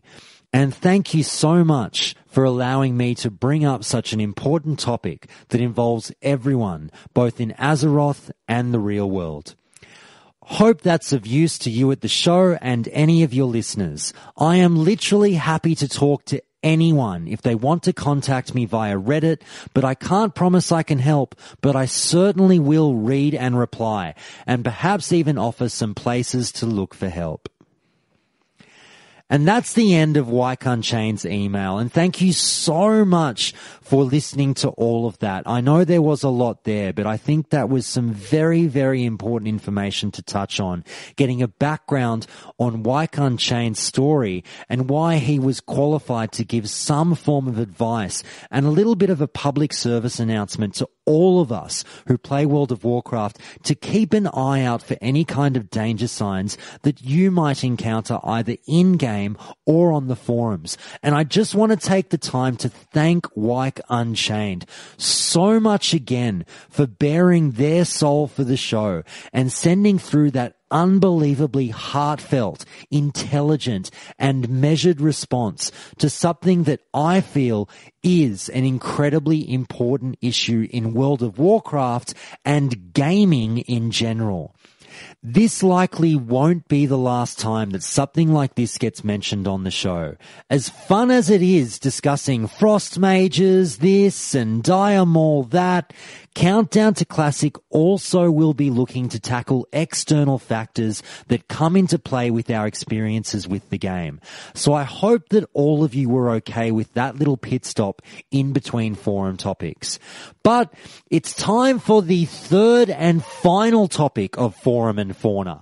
So now, to pick things back up, I've got a bit of a fun one here, and a topic that again popped up on the WoW Classic subreddit through the week from user Highcran, and it was titled this: "You're in charge of the Classic WoW Collector's Edition. What's going in?" And that post said the following: "For reference's sake, the original WoW Collector's Edition had this: 1. World of Warcraft Behind the Scenes DVD. 2. Collector's Edition soundtrack. 3. The Art of WoW, an art book. 4. A cloth map. 5. Collector's Edition game manual. 6. Exclusive in-game pet. Ignoring the fact that we don't have a hard release date, what would you include in a collector's edition? Would you recreate the package? Next level dedication for the no changes crowd? Do you add some cross-game benefits for Battle.net, such as mounts in Dota or skins in Overwatch? Does the physical edition allow you to play the game a week earlier than online-only people? J. Allen Brack has chosen you. Will you answer his call? How do you package the game to make it as popular as possible for new players? Or do you focus entirely on trying to bring old players back? Let me know your thoughts." So that's how the post opened up, and obviously people threw in a few suggestions of their own. So I'm not going to comment too much, but we'll just have a little bit of a laugh with some of the funnier suggestions that were thrown out there. And we'll also go over some of the more serious, practical suggestions that were posited as well. Now, I know if there's going to be a collector's edition, I'll be picking one up, no doubt. But we'll tear through this, have a bit of fun, and finish off Forum and Fauna. So let's start with this one from user C is for Nose, who says this: "A picture of J. Allen Brack, autographed by him personally, with the quote, 'I thought you didn't, but you did.'" I like that one. I like that one a lot. Now, J. Allen Brack, the patron saint of World of Warcraft Classic, if you will, if you do co-sign to that theory. I do enjoy I do like me a bit of J. Allen Brack, and I do enjoy the barbs that we throw his way. So what better way to do it than to put JAB front and center right there as you unpackage that collector's edition. Ah, there he is. A smiling little picture perhaps you could put up above your bed somewhere. But we move on to the next suggestion from user Bob Dole 117, who says this: Everything's on CD-ROMs. It comes with every expansion all on CD-ROMs. And it has exclusive pets and stuff. But you have to install the game via CD-ROM to be able to unlock them on your account. Then we get this reply to that from user LFGUBRS, who says this. How about also the fourth one is deliberately broken and you have to contact Blizzard customer support to get a working replacement? That's a pretty good suggestion. I like that one.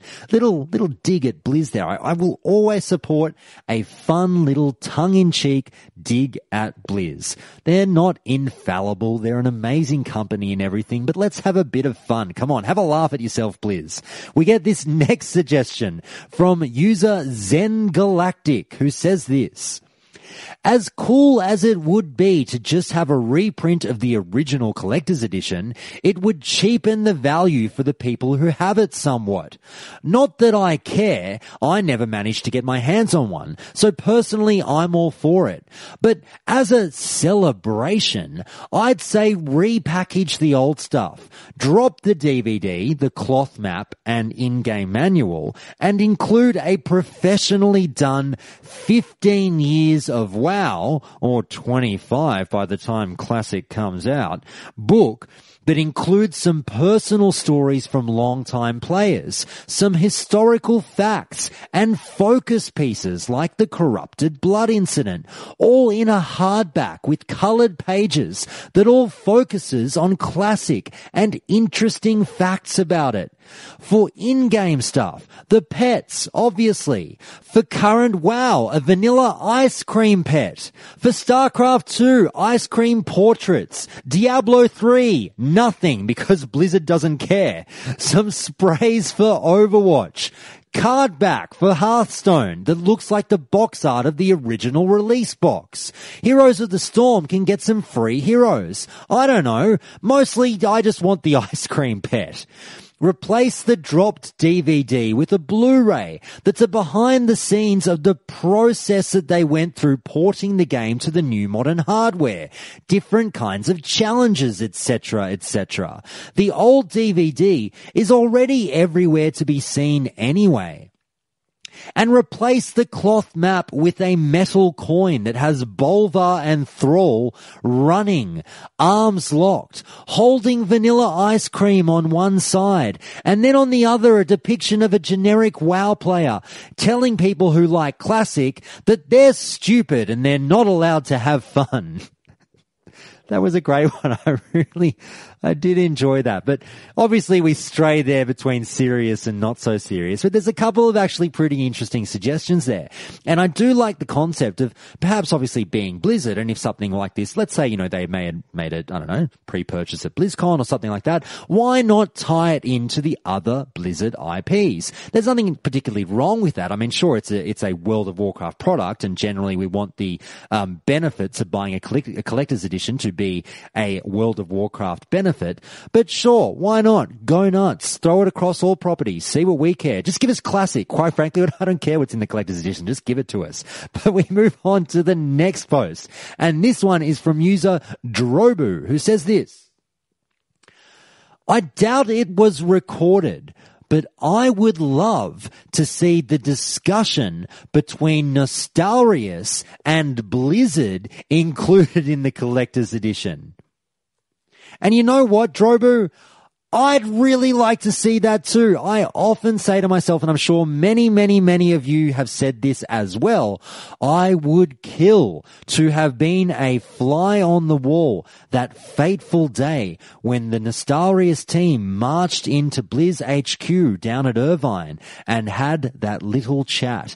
And obviously I'm sure all of us have no doubt whatsoever that chat that day is what basically spawned the release of Classic. Whatever transpired during that meeting must have festered in the minds of Blizzard staff in some way, because now here we are awaiting an official Classic release. So I've heard rumors and scuttlebutt that chat went on for hours. And absolutely, of course it's never going to happen. I'm just, talking shit here. But absolutely, imagine if the bloody footage from that meeting was included in the collector's edition. I think it would probably include J. Allen Brack losing his shit at a certain point in time. But who knows? We move on to the next post from user Chaos Gandalf, who says this: I would definitely want a cloth map in the new collector's edition as well. As a miniature painter, I would also love to see a high-quality miniature Leroy Jenkins and several Whelpling miniatures, each with a different pose. The map could have a mysterious, unlabeled cross in the Barrens. This would be the location of Mancrick's wife. That's a pretty interesting wrinkle, Chaos Gandalf. That would be kind of fun, the map with Mancrick's wife pointed out on it. And definitely would be a fun little shout out to one of the greater, well, I was going to say unsolved mysteries, but it wasn't an unsolved mystery. It was solved by us back in the day. But that would be a bit fun. We move on to the next post from user MW Highlander, another frequent Reddit user who gets posted a fair bit on the show. And they say the following: since I know exactly who the market for these collector's editions is, I would make 2 variants for Horde and Alliance that contains 4 items. Firstly, the old and totally obsolete Vanilla 1.1 installation CDs, because reasons. Secondly, a 12-inch, ultra-skimpy, not safe for work Sylvanas Windrunner or Jaina Proudmoore anime statue. I honestly forget what the actual name for these are, and I really don't care, you degenerates. Thirdly, the original WoW Player's Guide Manual. And fourthly, if that is a word, a Hearthstone stress ball / wrist trainer for those of you who play 12 plus hours a day or spend too much time staring at your fan service statues. And since I work for Activision Blizzard, I would charge $299 each, since I know a ton of you will buy both versions. Easy peasy. And that, quite frankly, I think that's probably the best one for me. MW Highlander, very good job. I do like the concept of the statue and then the tie-in to the stress ball. That's very good work. But look, sure, if we're being slightly serious, give us a little statue, give us a little figurine. I'd take that. And look, when we talk about things like price, yeah, Blizzard knows that we're all going to line up for this one, so they can pretty much do whatever with it. I don't know. Would I pay $300 US for World of Warcraft Classic Collector's Edition? Probably. Okay. We go to the next post from user Wreckfish, who says this: a gilded ice cream scoop engraved with the WoW logo. And yeah, that could work. I think that would be kind of cool. Let's just go full vanilla homage. Let's do it. But anyway, we go to the next post from user Relaxoc, who says this: they won't do a collector's edition. That is absurd. And that post actually raises something that we hadn't even considered yet. Is Blizzard even going to release a collector's edition? Why would we just presume that that's what's coming our way? Imagine if they did not. Would some of you be angry? Would you be upset? No, Blizzard, I want to throw piles of cash at you for extra material. Why won't you let me fill your coffers even more than I already do? Well, we get the rebuttal to that point from the next user, Hykron, who says this: they have done a collector's edition for every variant of the game. And one of the game's biggest proponents and former developer, Mark Kern, mentioned it during a meeting at Blizzard HQ. So, yeah, I don't know what's going to happen to Classic WoW, but I'll bet any amount of money, if the game comes out, it's getting a collector's edition. Hence the thread. And that is a very, very interesting post and reply. And I do scratch that. I totally agree with Hykran. I think we're absolutely getting a collector's edition. I understand now that we live in the digital age and everything's great. We don't really so much do physical copies anymore. But here's the thing. This is a nostalgia tour. We're going back to a time 14, 15 years ago when Classic was in vogue and we all bought the hard copies and we installed the CDs and we bought the box and we begged our bloody parents for money if you were young, or you saved up your money if you were working for your collector's edition. You did what you could do. I think absolutely they will give us a collector's edition. So I hope to see that on shelves very soon. But moving on to the next post, satisfied now that we are indeed getting a collector's edition, we have user Gonanas, who says this: it will come with a copy of BFA and one instant 60 boost for Classic. Oh my God, could you imagine the uproar, the riots that would come if Blizzard were so bold as to include a boosted character with the collector's edition of World of Warcraft Classic? What mayhem would that mean for the game? Well, I think there'd be a lot more people buying it, and then you'd have an instant second class. It's absolutely laughable. Now, I know this post was raised in jest, I would think, but just imagine for a second a hypothetical world where that actually happened. Blizzard would be insane, and I think people would absolutely lose their minds. But anyway, moving on now to the next post from user Too Quick to Catch, who says this: Number 1, art book for sure, maybe with never before seen concepts from Vanilla Times. Number 2, an in-game pet. Number 3, an in-game mount. Number 4, a special tabard that is different depending on the age of the account. And number 5, a 3D model to place on my desk for decoration. Now, that post, I actually really like one of those suggestions. The special tabard, however you pronounce it, that is different depending on the age of your account. That's a really cool suggestion. I think Blizzard should absolutely, if anyone is listening to this podcast who works at Blizzard, take that on board. That would be really awesome, don't you think? That would somewhat signify how dedicated people have been to World of Warcraft over the years. They could come in different color coordinations, or even just have like a number on the front of it that shows how many years you have been subscribed to World of Warcraft.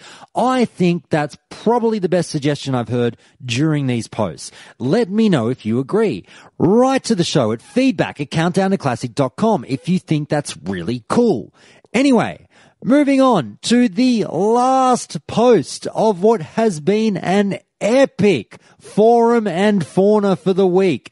And in finalizing what should be included in the World of Warcraft Classic Collector's Edition, we have this post from user LolDusty, who says: rose-tinted glasses. Yes, I hope you all had that on your Family Feud survey boards. Absolutely. Blizzard, if you have a sense of humor, throw in some rose-tinted glasses. That would be absolutely phenomenal, because then you know, and this is actually really smart from a PR perspective. Blizzard, get your business hats on and listen to me now. What you would do is you would include the rose-tinted glasses, then you would include a little piece of paper that threw in the following suggestion: we would love to see you all wearing your rose-tinted glasses, and you can hashtag rose-tinted glasses or hashtag rose-tinted classic or whatever, and take a photo of you wearing said rose-tinted glasses whilst you fire up World of Warcraft Classic. The internet, or should I say social media, Twitter, would be absolutely flooded with those pictures. You would trend, and guess what? every person would be talking about your bloody product. So, consider that a bit of free PR advice, or marketing advice, I should say, actually, from old Countdown to Classic. Hopefully you listen to me from time to time. Anyway, tell me what you all think of that idea. Is that a good idea? Would you be on board? Would you take that photo and post it to your social media account with that friendly hashtag? Write to the show and let me know. But guess what, everyone? That's Forum and Fauna for the week. And you know what that means, because you all know what comes next. It's time for anger management.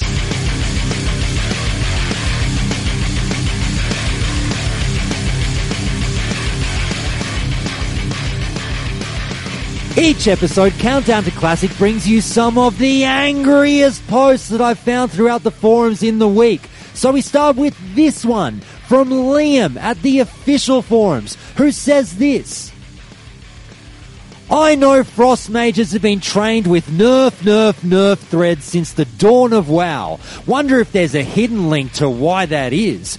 But the thing that pisses me off the most is the answers from all the Frost Mages. And I know trolls are going to attack me now, and serious mature players will write in a peaceful manner some glorifying excuse as to why they aren't overpowered. But get used to it. Your class is very, very, very easy to play in PvP. How do I know this? Because I leveled a mage myself. I also know there are two types of Frost Mages. The ones that have had their mage as their main since day one, that basically know of no other world than the pathetically overpowered Frost Vision world. And then there's the noobs that played other classes, QQ'd that they got owned, and so they made mages, and now they have them as their mains, and defend their own silly minds for taking the easy road to high rankings whilst ditching their first mains. So all I want is for any amazing mage that's reading this and thinks that mages aren't OP and that he or she is just so skillful at PvP and that's why they have such a high ranking, to re-roll any other caster DPS class. I guarantee you that 95% of all mages would drop in PvP rankings by at least 30%. At least. You have every element needed. Most classes have 2 to 4 great PvP tools. Not talking about tools like an elemental shaman's pathetic rooting totem, more like his TS to pull out of LOS. Mages have as much CC as an elemental and a destro. Same burst as any other caster, easiest damage output methods, the strongest bubble, the quickest, most effective getaway, and immunity defensives. So why do Frost Mages yet again get more tools to work with than anyone else? It's been ages since I've written a rage thread, but I practically just got bursted down in one deep freeze on my Ret Paladin from 100% to 35% HP in 3 seconds. That's less than an Elemental's 3-minute cooldown with trinkets. Just you can do it 9+ times in 3 minutes with ease. Anyone remember World of Warcraft? That's Frost Mages. We're not OP. We're not OP. Yes, you are. Next, we have this post from user STF Uppercut Out Last, who's talking about the Collector's Edition. And they say this: I'm going to make a pet because it doesn't cost me much and I can cash in huge from nerds. I'd probably make it a little Leroy Jenkins because that's so vanilla. Next, I'll add some extra art because it doesn't cost me anything and it's just lying around the studio. I'll probably toss in a Tabard skin because it's super cheap. Then I'll charge $200 to $300 for the collector's pack and cash in on a bunch of suckers. Next, we have this entry from Countdown to Classic Discord member Iron Lion, who says this about the show.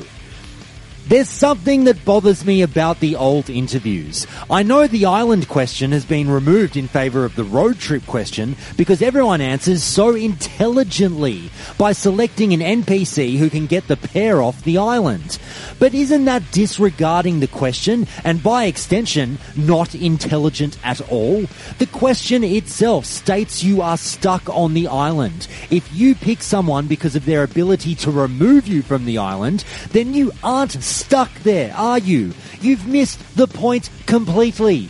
Changing the parameters of the exercise can only cause complete chaos and destroy this fantasy island that Countdown to Classic has created for us. Now, it's been deformed into a twisted shadow of its former self, a fantasy car of all things. You all have torn our host's imagination from his still breathing body and took a big crap on it. The only interview you people should be partaking in is with Satan himself, as he decides which layer of hell you should occupy for eternity. And next we have this submission from user Plastic Budgie, who says this about private server players and their effect on Classic. What a load of shit.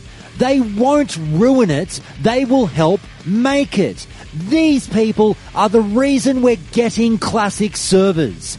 80% are willing to help you out because most are in their 30s now, have kids, a dog, a wife, whatever. The other 20% are 30-year-old virgin neckbeards who only know socializing with the internet and when their mum brings them down their breakfast into the basement. I can't wait to see these people and the real community ignite when retail hits. Next we have this post from again Countdown to Classic Discord member Taladrill, who'll actually be on the show next week being interviewed, so hang out for this one as he's going to talk druids with me. But for now, he's very angry about something, and he has this to say about the DMVC debate that we raised on the show recently, and he says the following. I'm gonna have to jump in here. I'm just listening to episode 30, the DMVC debate. Here's the thing, guys. The DM versus VC argument is as old as time, except it isn't. The dungeon, since day one, has always been VC. This isn't a question. Go look at the add-on Atlas and its code. It's VC. That was even before Dime Wall came out. Why is that possibly the case? Because of one simple thing. This dungeon was the very first one to be encountered for the Alliance, and at the time was merely known by players as that dungeon in the mines under Moonbrook, or something to that effect. To compound this, usually people only found one quest to do in there, the Long Defias quest line for the awesome and frequently first player blue items. Read the quest text and you'll see that the quest does not name the dead mines. It doesn't even say where to go. All it says is to go kill Edwin Van Cleef. As a new player, you want the gear and you don't know what to do to get it, but it says dungeon and you know that'll take a group. So what do you say? LFG to kill Van Cleef. Short end to VC. And that's all there is to it. People now call it DM because they know where they're going, but for new players, that quest is what made them discover the dungeon in the first place. So everyone stop acting superior and realize that there's more to it than simple level difference. And next we have this submission from, again, Countdown to Classic Discord member Minoru, who says the following. Okay, here's a bit of a twist on my own story as a quote-unquote ninja looter. I'm just venting here for the Discord users to read. It's a little bit on the long side, but here we go. During early Wrath of the Lich King, I was playing a freshly dinged level 80 druid. While I had leveled as a feral, I was planning on changing to restoration for the rest of the content, but didn't have the gear to back it up. Dual Spec also didn't exist yet. I was hoping to do quests and DPS in dungeons to grab some healing gear before making the switch. I was helping out in the open PvP zone Wintergrasp when we won, granting our faction the ability to do the raid there. A pug raid group was quickly forming, so I figured I'd jump in. I'd never done a pug raid before, but I thought it'd be just fine if I listened to the raid leader's instructions and stayed away from the falling rocks. Sure enough, things went smoothly, and the raid was swiftly completed. The raid leader / master looter started calling out the loot that dropped, and asked for the corresponding classes to roll. One of the pieces of loot was Druid-specific healing pants. Druids, roll, the raid leader said.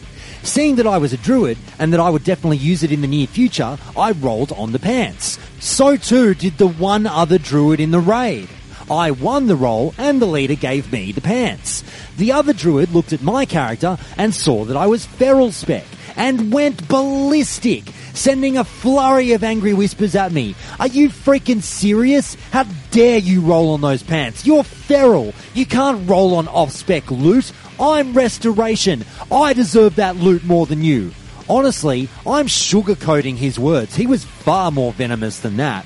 I tried to defend myself, saying that the loot rules were not defined otherwise. I did exactly as the raid leader instructed, that I was planning on respecking soon, but he was having none of it. I thought players from your guild were good people, but I guess I was wrong. Your guild is just full of filthy ninja looters. I'm going to Dalaran to tell everyone on the server that people from your guild are not to be trusted. That struck a nerve. And I responded that he could drag my name through the mud all he wanted, but he couldn't bring my guild into this, as they had nothing to do with it. A guild shouldn't have their reputation stained by the actions of a single member. The other druid realised he hit a sore spot and kept mounting these threats. The argument went on for quite a while. Ultimately, I told him he could have the freaking healing pants. Clearly he cared for them much more than I did. I offered to open up a Blizzard ticket to say that the loot was given to me by mistake, and the other druid was supposed to receive it.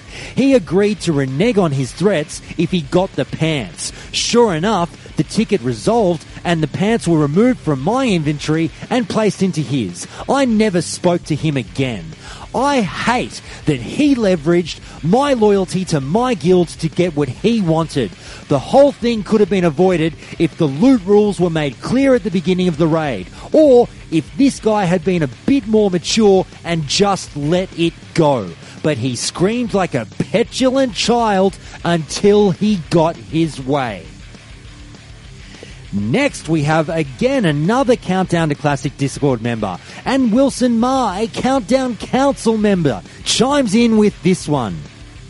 I'm tired of the Horde ganking me when either they are question marks or have multiple Horde and it is just me. I came to notice it was one of two scenarios. They would attack me if I was alone and lower level, but there was heaps of them, or if there was a 60 around, or they were much higher level. But any time I wasn't alone, close to the same level, or with the 60 not around, they wouldn't want to fight me. It's so irritating that they never wanted to have a fair fight, because they could lose, especially when I'm just trying to level. But that's part of a PvP server. Still irritating as fuck. So now, when I see a Horde, I always think one thing. Pathetic. And I say thank you so much to everyone for all that seething anger. It's so good, I can almost taste it. I love it. But that's the longest anger management we've done for quite a while. And with that, now it's time to bring things down a notch with winners and losers. It wasn't going to be easy, but they've won it. Each week, Countdown to Classic tries to bring you some of the more thoughtful or insightful comments that I've seen in my adventures through the forums during the week. And it's just a quick one this week, as I've just got two posts for you, and they're both winners, so there's no loser, so the loser can be me for forgetting to bring you a loser, as per usual. But we start with this winning post from, again, Taladrill, as I said before, soon to be guest on Countdown to Classic as an interviewee. And Taladrill tells us the following. Preamble. I was just looking at this in the Druid Discord channel. A unique perspective looking at the people who want progressive patches, not just for dungeon content, but for talents and abilities as well. If you look at the life cycle of vanilla and compare it to the sub numbers, you'll see that very few people, as compared to the total player base, played early WoW. If you didn't play during that time period, then many of the early growing pangs of the game were missed as well. Numerous abilities were buffed or nerfed. Whole questing areas such as Searing Gorge were added. Moradon, a dungeon with no pre-raid gear except for the very odd piece, was added. There were many changes that took place even up until the point of where we started getting the talent revamps. My hunch is that many people know they missed out on that early part of the game and want the ability to live it out now, so are asking for all of it, how it was exactly before you were able to do that. But they don't really know what they're asking for. Q, you think you do, but you don't. But in actuality, for this specifically, I agree. It was not glamorous for druids to be innovate bots or paladins to be 5-minute buff bots or for rogues to be the only legitimate decent DPS. It wasn't balanced PvP and the world didn't feel complete. It was a heck of a lot of fun, don't get me wrong, but if it was released software, it sure didn't feel like it. Legitimately, people should see vanilla as an extended beta. Only by the end of the game was it at a polished state worth calling done. The feel of vanilla is still just as good when you have your talents redone and you're in AQ or Nax as it did back in the day. I don't think anyone will argue that the 1.12 version of the game doesn't feel like vanilla. What it does feel is balanced and stable and fun. Why would we purposely try to break all of that? Just to say we did? That's a bad reason. Work with changing the progression gating with stuff like waiting for Dire Maul and having raids come a few months after the previous one, but stick with the basics. Trust me, from a vanilla vet, you may yearn for that which you didn't have the chance for, but the game is best with the state that it ended on, and there's no reason to mess with success. The next and final winner is this post from Sex Cauldron, who says this: I think you'll always have the elitist players and guilds that will strive for server first and obsess over min-maxing. They existed 14 years ago. They'd exist with or without private servers. I think vanilla has more to offer casual players than any other expansion. The focus on community and the time it takes to reach max level is really helpful for casuals to learn and get immersed in the world. Casual players need to make friends and help each other to do the quests and discover the game together as well. The min-max, crazed, level guide following hardcore players won't really interact with the casual players because the casuals will be level 25 while the hardcore players are clearing Molten Core. By the time the casuals hit 60 and start trying to do Molten Core, the hardcore players will be farming Blackwing Lair while doing alt runs of Molten Core and getting ready for AQ 40.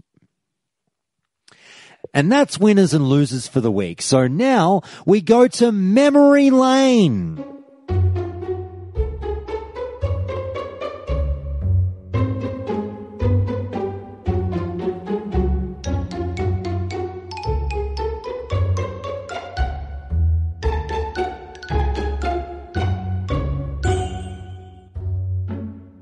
Each week, Countdown to Classic brings you some of the listeners' more memorable or fond memories from the game back in the vanilla days.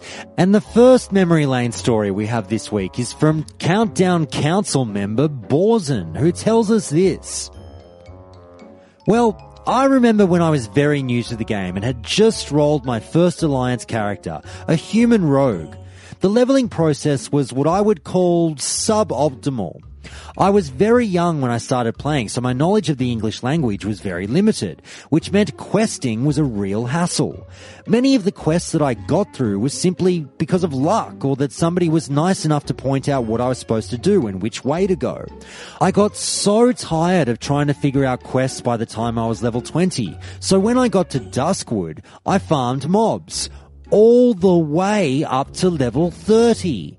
From that point on, I discovered Thoughtbot.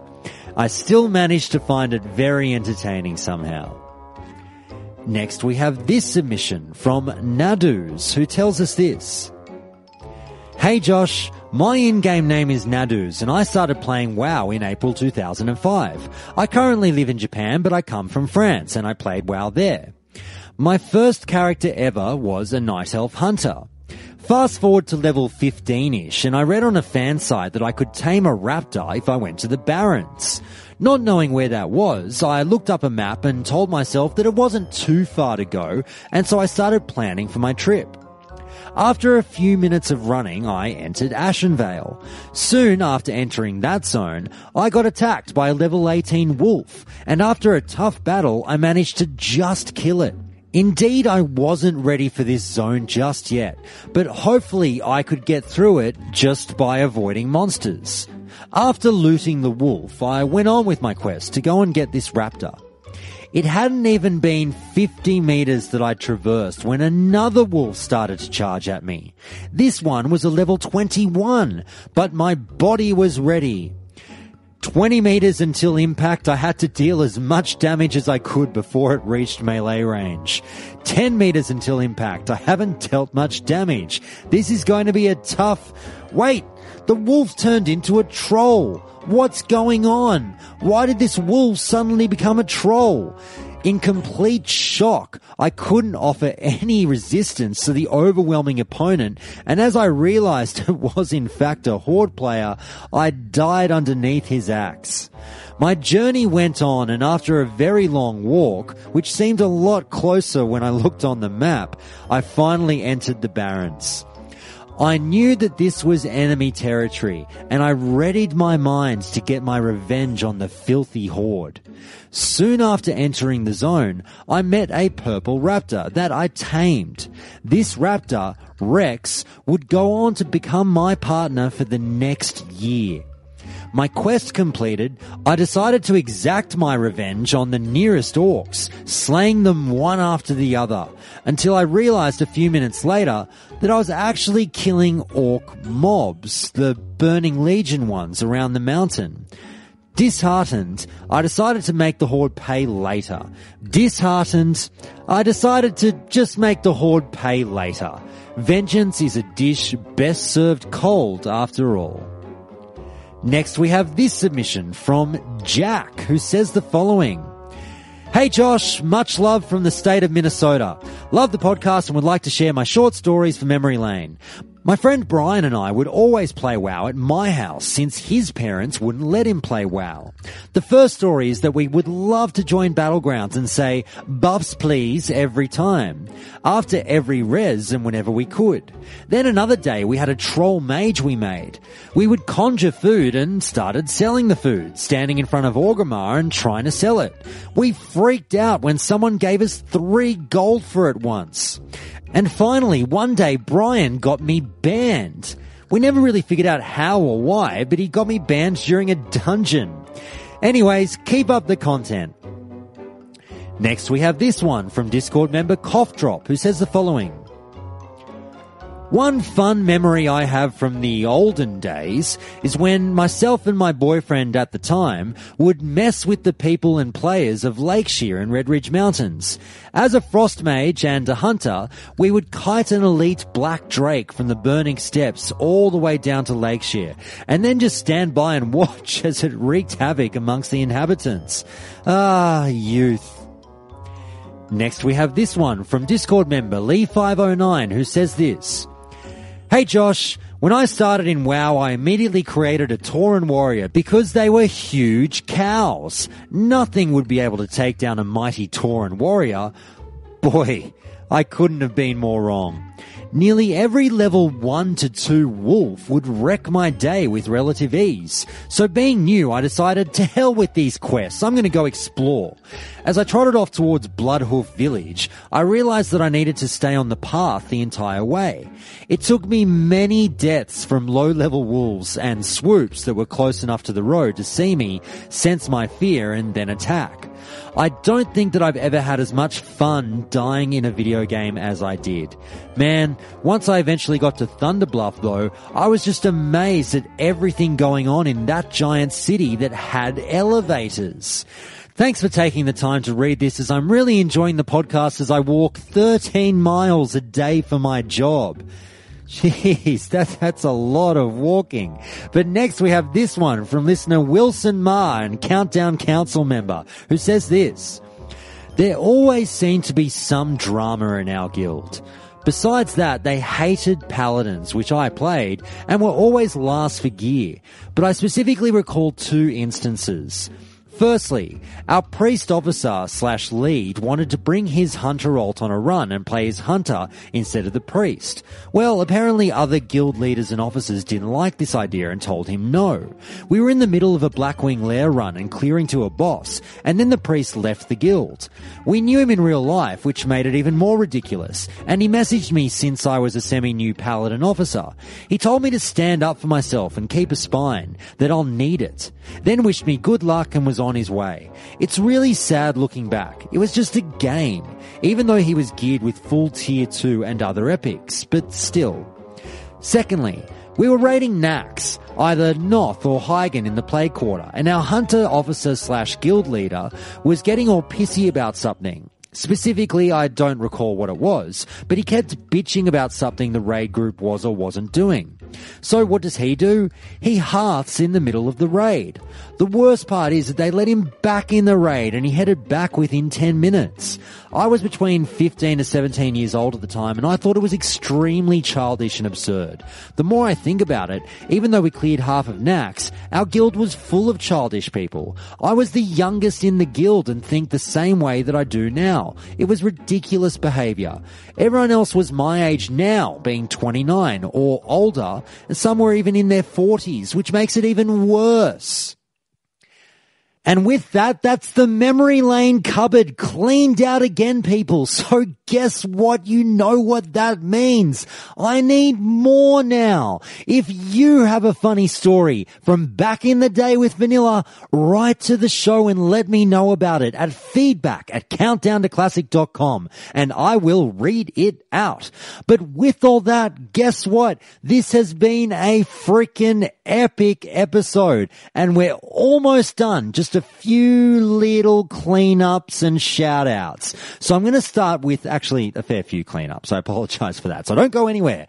And I just want to start off with this little bit of cleanup, and I really must apologize profusely to this listener. I have forgotten to cut and paste your name to this submission. So if you are listening, please feel free to write to me, and please do, and say, hey Josh, that was me, and I'll tack it on to another show, but I will read out what you said to me. So it goes like this. Hey Josh, regarding episode number 29. First off, I can't believe that there are already that many episodes, and I got caught up in like a week. It's so awesome to hear all the information and responses that you get, as well as the chat on the forums. I didn't think that there were that many others that were so excited and wanted a Blizzard Classic WoW server.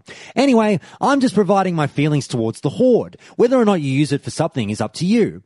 I'm Alliance all the way. I've always hated the Horde with a fiery passion. I don't know why I'm so surprised to hear so many people for the Horde. I always, and still do, bitch that Blizzard favoured them. All of their camps are higher level guards that are at least 50 plus elites that I recall, or level 60 elites. Their outposts, not the main cities, such as in Stranglethorn Vale, were all actual outposts with high level guards, fences, zeppelins, you name it. While the Alliance camps were a measly tent with like 30 guards. Or in Arathi Highlands, the Horde could stand at the cliff overlooking our outposts and attack us. While theirs again had fences, level 50 to 60 elite guards and zeppelins. Maybe the Alliance could get into their main cities easier, but what use is that other than killing stuff once in a while?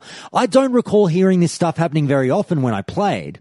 I always resented the Horde for their clear favoritism when it comes to camps and locations. For PvP, they always kicked the Alliance's ass. Maybe it was because we sucked, but they were more of a team. But specifically in Alterac Valley, they could just charge, go under a bridge and be right near our end boss without killing other towers or camps.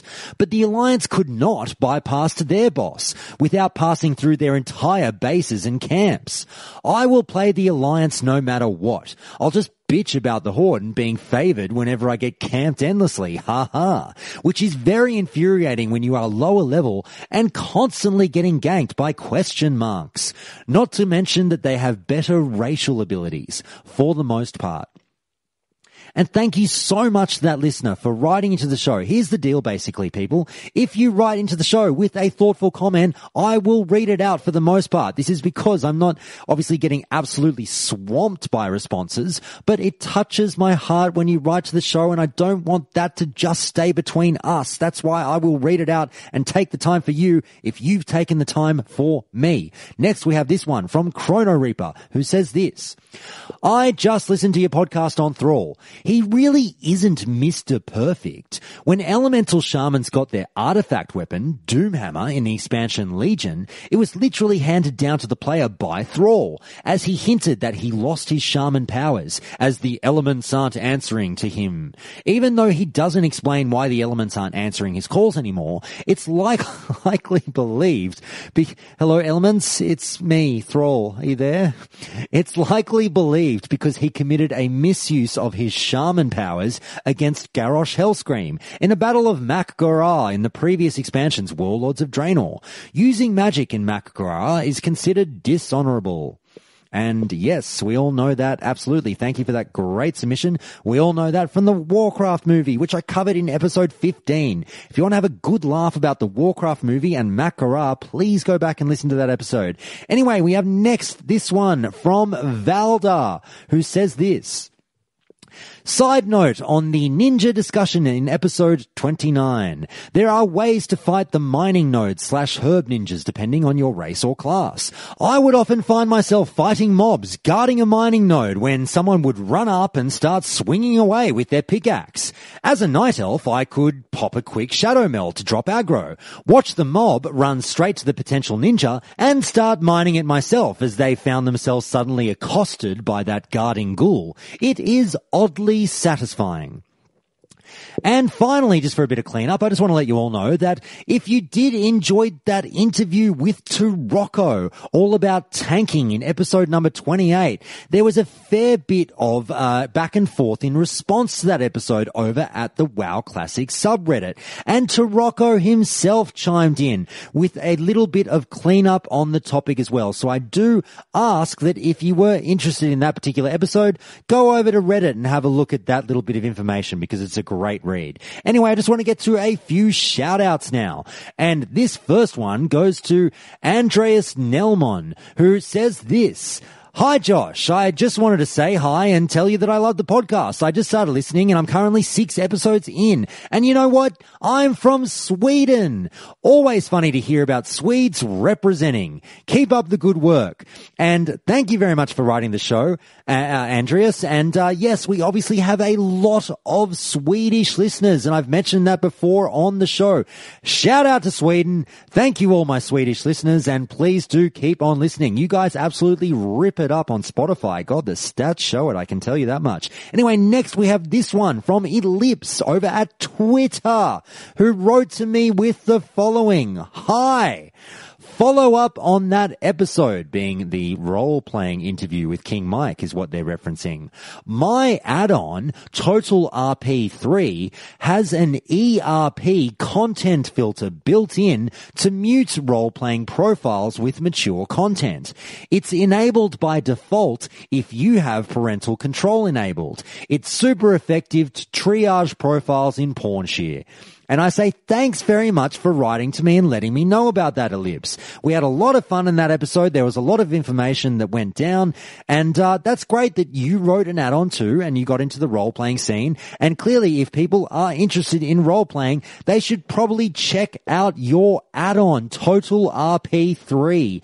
Thank you very much for that one. But anyway, wrapping up, people, shout out to the Countdown Council members. Borzen, Palfurus, Seven Winters, Tsunami, Wilson, Ma, and Velarco. Thank you so much for your ongoing support of the show.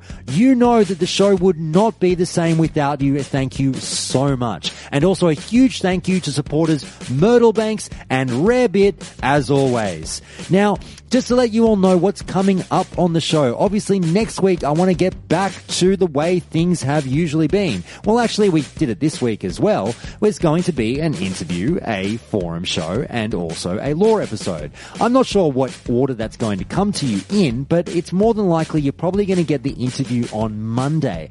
And the interview, as I've already alluded to, will be all about druids. I'm really excited for this one. I've got a hyper intelligent person coming on who is also a theory crafter to discuss druids. Now, we're not going to touch on theory crafting too deeply. That will be for another episode. I'd love to get them back for, but it's going to be a general druid chat. Now, as you know, as I've told you on the show, I really want to do an interview on not only every class, but also every spec as well. So you've heard me touch on specs in the forum episodes, but that's me pulling from the forums. What I'd actually love to do is get someone who's an expert by actually playing the spec on the show, one-on-one, talking to you. So, as I always say, if you feel you were the number one frost mage in the world, if you feel you were the best feral druid in the world, then get in touch with me and say, I volunteer as tribute, Josh, and I will talk to you and we'll see if we can sort something out. But that's for way further down the track. I've got heaps of interviews lined up, and I've even been toying with the concept of bringing you all a 4th episode per week, because apparently I'm fucking insane. So we'll see what happens there. But just to let you all know as well, I've got a really good one coming up that I'm hoping to bring to you soon. I put the call out on the Countdown to Classic Discord today for 10 people to approach me in a bit of a fun debate about changes versus no changes. And already I've filled 6 of the 10 slots. And I've got, I think, actually it might even be 7 now. I think I've got 4 no changes and 3 changes people, and I'm sure that will fill up very soon. But if by chance they haven't filled up, write to me if you want to be on this episode, because we're going to be doing a proper fun debate. Think perhaps American presidential style, where I will be acting as moderator and posting a lot of questions to all of the participants and seeing who can impress me the most and win me over in the great changes versus no changes debate. Either way, please have a bit of faith in me. I am going to make it as entertaining as possible, and I'm sure it's going to be one of the better episodes that we do here on Countdown to Classic. Looking forward to bringing you that one very shortly, so we'll see how that goes over the next few weeks. And all I can say for now is thank you so much for listening to the show and for lasting this long. I know it was a little bit of an epic podcast. One thing I will say, if you do happen to be listening on YouTube and you've been enjoying the show, please do throw me a bone by downloading the show through the website, as well, as every stat counts. But for now, everyone, I will say have a lovely weekend, and I shall see you all again on Monday. Later.